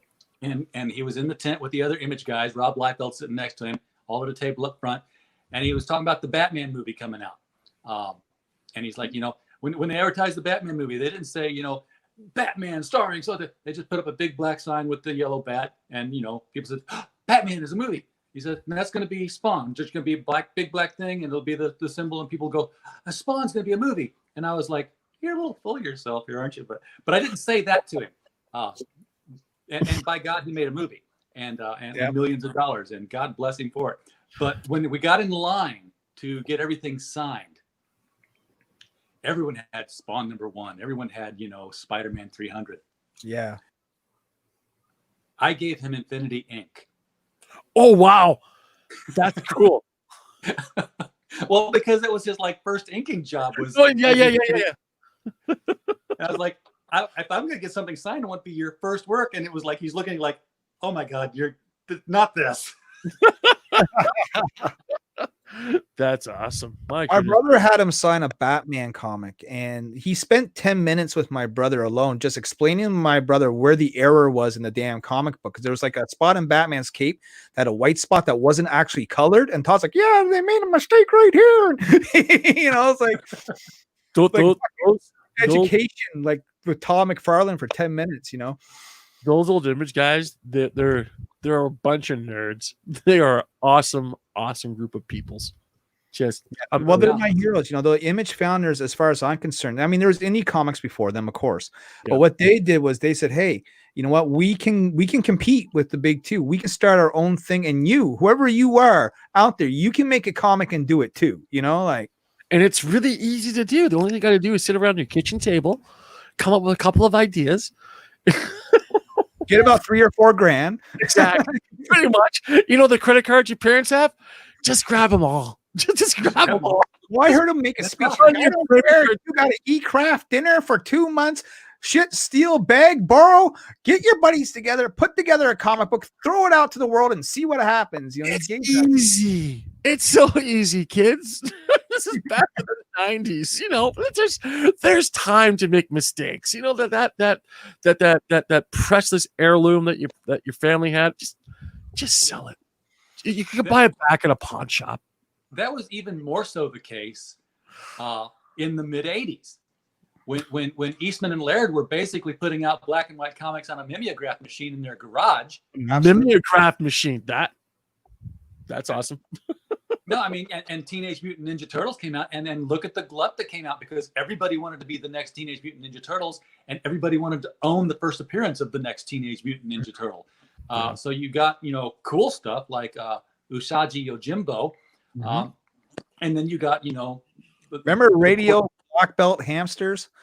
Adolescent Radioactive Black Belt Hamsters, right? Preteen Dirty Jean Kung Fu Kangaroos, Street Sharks. The Pork Knight, the Dark Gnat, Battletoads. I think you've heard a couple of these productions. Yes. My goodness, friggin' gracious! There was a cartoon mutant animal for everything after Turtles. You know what I'm saying? They put everything in the shotgun and threw up against the wall and see what stuck. And just amazing. I remember buying those old school Mirage Studio Turtle books back in the day, 14 years old, and I wish I held on to them. I mean, my first collection I sold off in my early 20s for like drinking money, but stupid, right? Priorities. But then I got back into collecting comics probably around 2008, and I kind of went back and I rebought some of my old nostalgia favorites and some new stuff. And well, the biggest thing is that I'm trying not to buy stuff anymore, just because then you're stuck with it, and you got to ask yourself: do I sell it? Do I hold on to this and let this particular product continue on when I shed this motor coil? All the shit afterwards. Good God. So I gotta decide if I'm selling my collection at some point, or if I'm just gonna hand it down to the nephew, or what I'm gonna do with it. Yeah. I got 4 titles on my pull list, and they go as follows: Red Sonja, White Widow, Punchline, and Rags. There's no Marvel or DC right now. I just can't do it. Can't yet. Ain't gonna happen. In fact, he's already got 23 comic book boxes over here, long boxes. He's got 5 in his bedroom, full of 1970s Supermans, Archies, Richie Riches. My wife just picks up, these big bags of half-price books. You can read these. He doesn't want to read those. But then on the wall in his bedroom, he's got some of my comics. He's got his comic. He's got the first Pure Heart the Powerful from Archie in a glass frame, and it's not in super great condition, but it's in pretty good condition. I'll And tell you then this. I he's got a got- friend of mine. I'll just say this: low grade is better than no grade. Yes, It's true. yes, it's gradable. And then in frames, he's got my Green Lantern number 40, the Hal Jordan Green Lantern number 40, which was the first Crisis. That's that one where the Guardians are giving the ring to Alan Scott, and he's like, "That has-been's not taking over my ring without a duel." That was that classic cover. That's And cool. then next to that, with a red mat under museum glass, he's got my Flash 139, 169. It's the first Reverse Flash, the man in the yellow suit. And between those two, he's got a double frame. He's got my Detective Comics first appearance of Barbara Gordon as Batgirl, next to my first appearance of Betty Kane as Bat-Girl. So That's awesome. Now you're a big Batgirl fan, so you're allowing those to float on the wall, huh? Not you don't got those in secret, locked up safe. they Air are room, they're perhaps. matted. They're behind museum glass. Awesome. I paid a lot of money to get them framed like that. And my next framing job, I never got around to doing. I've got both the first and second parts of the first JLA JSA crossover in Justice League, and I wanted to have that be a double matted frame deal too. But the thing is that these are not like your the frames you get at your comic shop where you like slide it in there and then you can Velcro to the wall kind of thing. Mhm. These are Show and tell, folks. hell again. Where'd we go? God damn I it, wish I where'd had top loaders that would just Velcro to my wall, though. That sounds cool. You know what I mean? Like, Uh-huh. I like to put art up on my walls these days. I am actually kind of Uh-oh. worried now. I just saw this thing. Ah! We all go through that. This is why I got 25 pairs of scissors. During this broadcast, I looked over, saw it, moved it out of the way, and now it's gone. It's down the memory hole. It's gone forever. way of the road, Bubbles. Way of the Ever. road. Forever and ever. You'll never Can't happen. find it. Remember, you ever watch the Trailer Park Boys? They had Oh, yeah. Oh, Mr. Leahy, the trailer park supervisor, was at Halifax. I met him. Right? So I walked up to him and I go, "Hey, Leahy." He goes, "What?" Because he was in character, right? Either he was really drunk for real or he was in character. I don't know which. But I'm like, "Hey, Leahy, you owe me some money." He goes, "What the fuck for?" And I go, "Well, because me and my buddy were running around the trailer park smoking dope and drinking booze long before you dummies came along." He goes, "Well, that check is in the mail." Right? He's awesome. And then so I'm sitting by him and we're talking about the show and stuff. And this girl walks by and she's dressed in a Oh. here we go. someone. There we go. What do we got here? Alex Ross. That's cool. I Okay. met Alex Ross. Alex Ross is a cool fucking person. Good God. I have an Alex Ross story. All right. Okay. So this is in the halcyon days of Warner Brothers stores in malls. Okay. I was on a business trip with my wife, I believe you. and I said, I'm going to go to the Warner Brothers store and I'm going to get me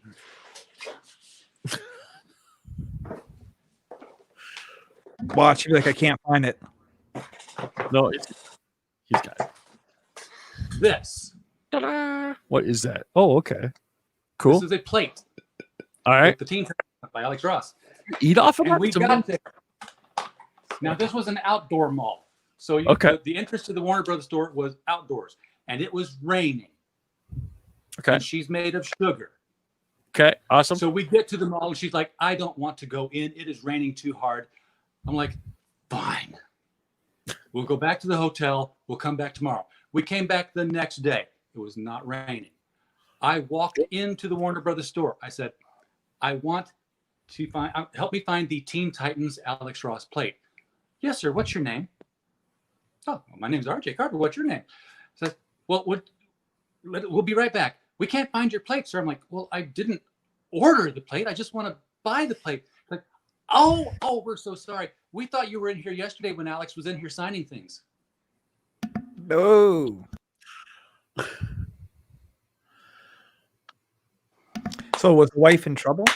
So did you say, where's my plate? Yes, I was here yesterday. Give me my plate.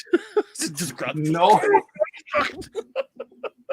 I was like, Security! I looked at her, I was like, I could have come in here yesterday and the artist would have been signing plates Oh, goodness and gracious. prints.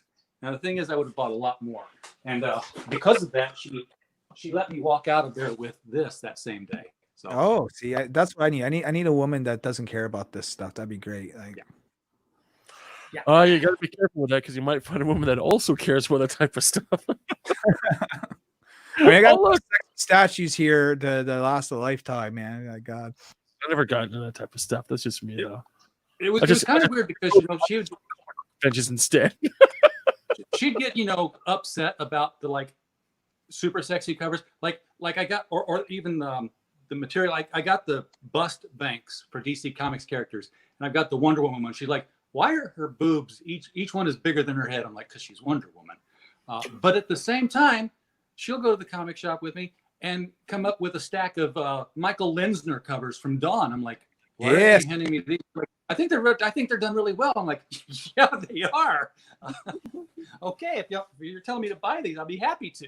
Yeah, he's a cool dude. He's doing Red Sonja covers right now. So all like the cover B's or C's, they're all Joseph Michael Lensner, and Jay Lee has also been doing Red Sonja covers right now.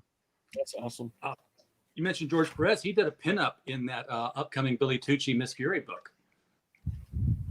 That's cool. They pulled him out of retirement. It's probably the last non-retired piece that George Perez is doing for comics.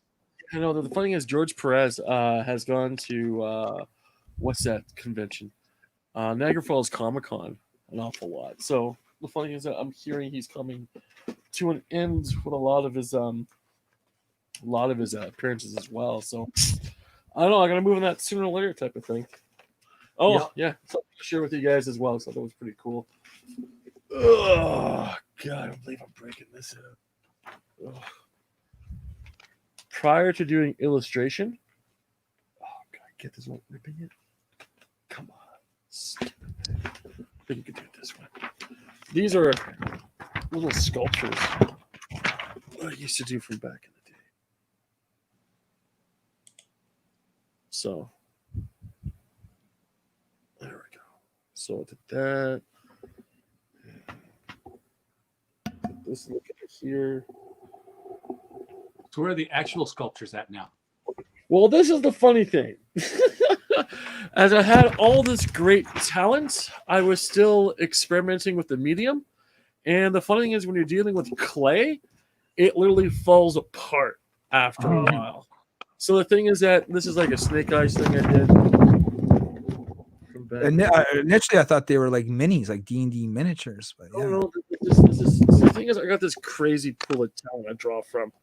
And the thing is that, again, no pun intended, this is just stuff I used to do like all the time. And, just really put all together and stuff like that. So the funny thing is that when busts and figurines came out, I went, oh, that's kind of cool. I'll just make that. Well, yeah. Oh, yeah, here's my spot. There we go. So there's that. Some Shakespeare I did from back in the day, back in the park. So, all right. Yeah. Jesus, showing when they started back before they started making action figures, I decided that I wanted action figures they didn't make.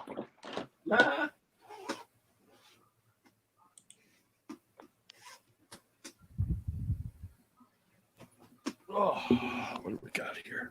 So I made this. You made that? I made that. That's amazing. And then I made that. That's cool. Damn, man. And then I made that. Wow. David's ghost. And then God damn, we really are just a bunch of nerds. Damn. Yeah. Psylocke worked out well for this one. I need to find someone that can make like Niobe action figure. I got a Funko Pop made, but now I need the action figure. These were just base figures that I picked up X-Men figures or other figures. So I put Super Sculpey around her arms here and dried it with a hairdryer to harden, and made my own Donna Troy. I have no idea who that was to begin with. And for some reason, they weren't making a Wonder Woman figure, so I made a Wonder Woman figure out of something. That's And awesome. then I made this. This is a rarity. This is an unfinished piece from 20 years ago of my Oracle in action figure, and this is a Dana Scully from X-Files with a super Sculpey blanket and a wheelchair that I made out of wooden pieces that you could get at Hobby Lobby that I glued together and primered, and then I never finished painting it, and probably never will. It doesn't. No, look she looks right. like Aunt May right now, though. Hot Aunt Mayor. Right? Not the hot Aunt May from the movies either. You know what I mean? Yeah. Oh goodness. Yeah, no, just wow. That's a lot of work, man. Goodness. Yeah. We Brothers, really I do gotta tell you current something though. business. It's almost 3 hours, man. I gotta jump, man. I gotta. I'm looking at the clock here too. I didn't expect to, hang out with you guys so long. It's like, But it's been cool. I did not. It An has hour is usually good for me. been. I was like, yeah, come on. I'll jump on the open live, Mike. I'll come on for 10 or 15 minutes, and chill and say hello and run away. But 3 hours later, and then I actually get to talk to the launch show of the Kitchener Comic Con. Yeah, no, brother, I was in, man. I was I was here. Yeah, no, the thing is, 3 days ago, I bought the subscription to the StreamYard thing because I was like running out of hours and I had big shows coming up that I wanted to make sure I had time for. I'm like, screw it, I'll throw $25 a month at it for right now. Okay, so that's something I didn't know. So if you're just using StreamYards for free, they have like a cap on it? Yes. Oh, what's the cap? I don't know, but I was running up on it. Okay. I was like 14 hours, I think, within a 30-day period. Yeah, I've been still using Hangouts, and then I just kind of reroute it through my OBS, and that's how I go live, right? see, the funny is, I was using for the radio show thing, this thing called live stream. And the thing is that it ran in 1 full hour increment, but the thing is you could always do more. And but however, if you pause it in between stuff, the thing is that again, it just saves it, but you could still keep broadcasting. So I haven't really gotten broadcasting in about maybe That's the other thing I can do now that I've subscribed is I can record on the StreamYard thing. If I'm not going live, I can record and just put it up later. So we could record doing all of this. Everybody could be in the studio. I just wouldn't go live with it, and then I could edit it too. But who does that? That takes work. What? Oh God, yeah. Well, look, gentlemen, this has been an extreme pleasure. I do appreciate you letting me come on your show here the way as is. Great meeting everyone here. If everyone will be on the show again, let me know. Absolutely. We'll throw the live stream out, the open mic, like every week or every other week. Let's do it with some beer next time. That'll make it more fun. Dude, I'm in. God, that sounds awesome. That sounds absolutely awesome. We'll do a drinking stream.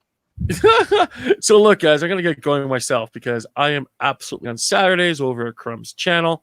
Again, RJ, if you could throw the link in the description, that'd be absolutely fantastic. If you don't mind.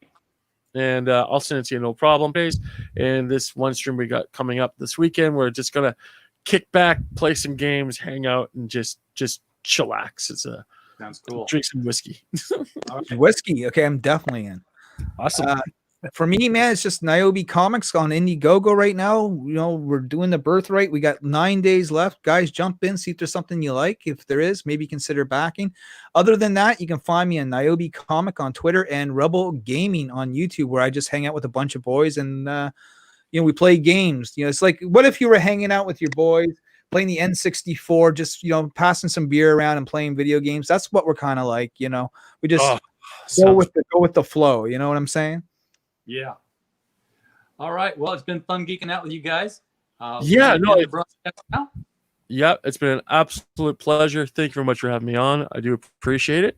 And the thing is that, again, as always on the Knucklehead Show, keep your stick on the ice. Thanks for your time.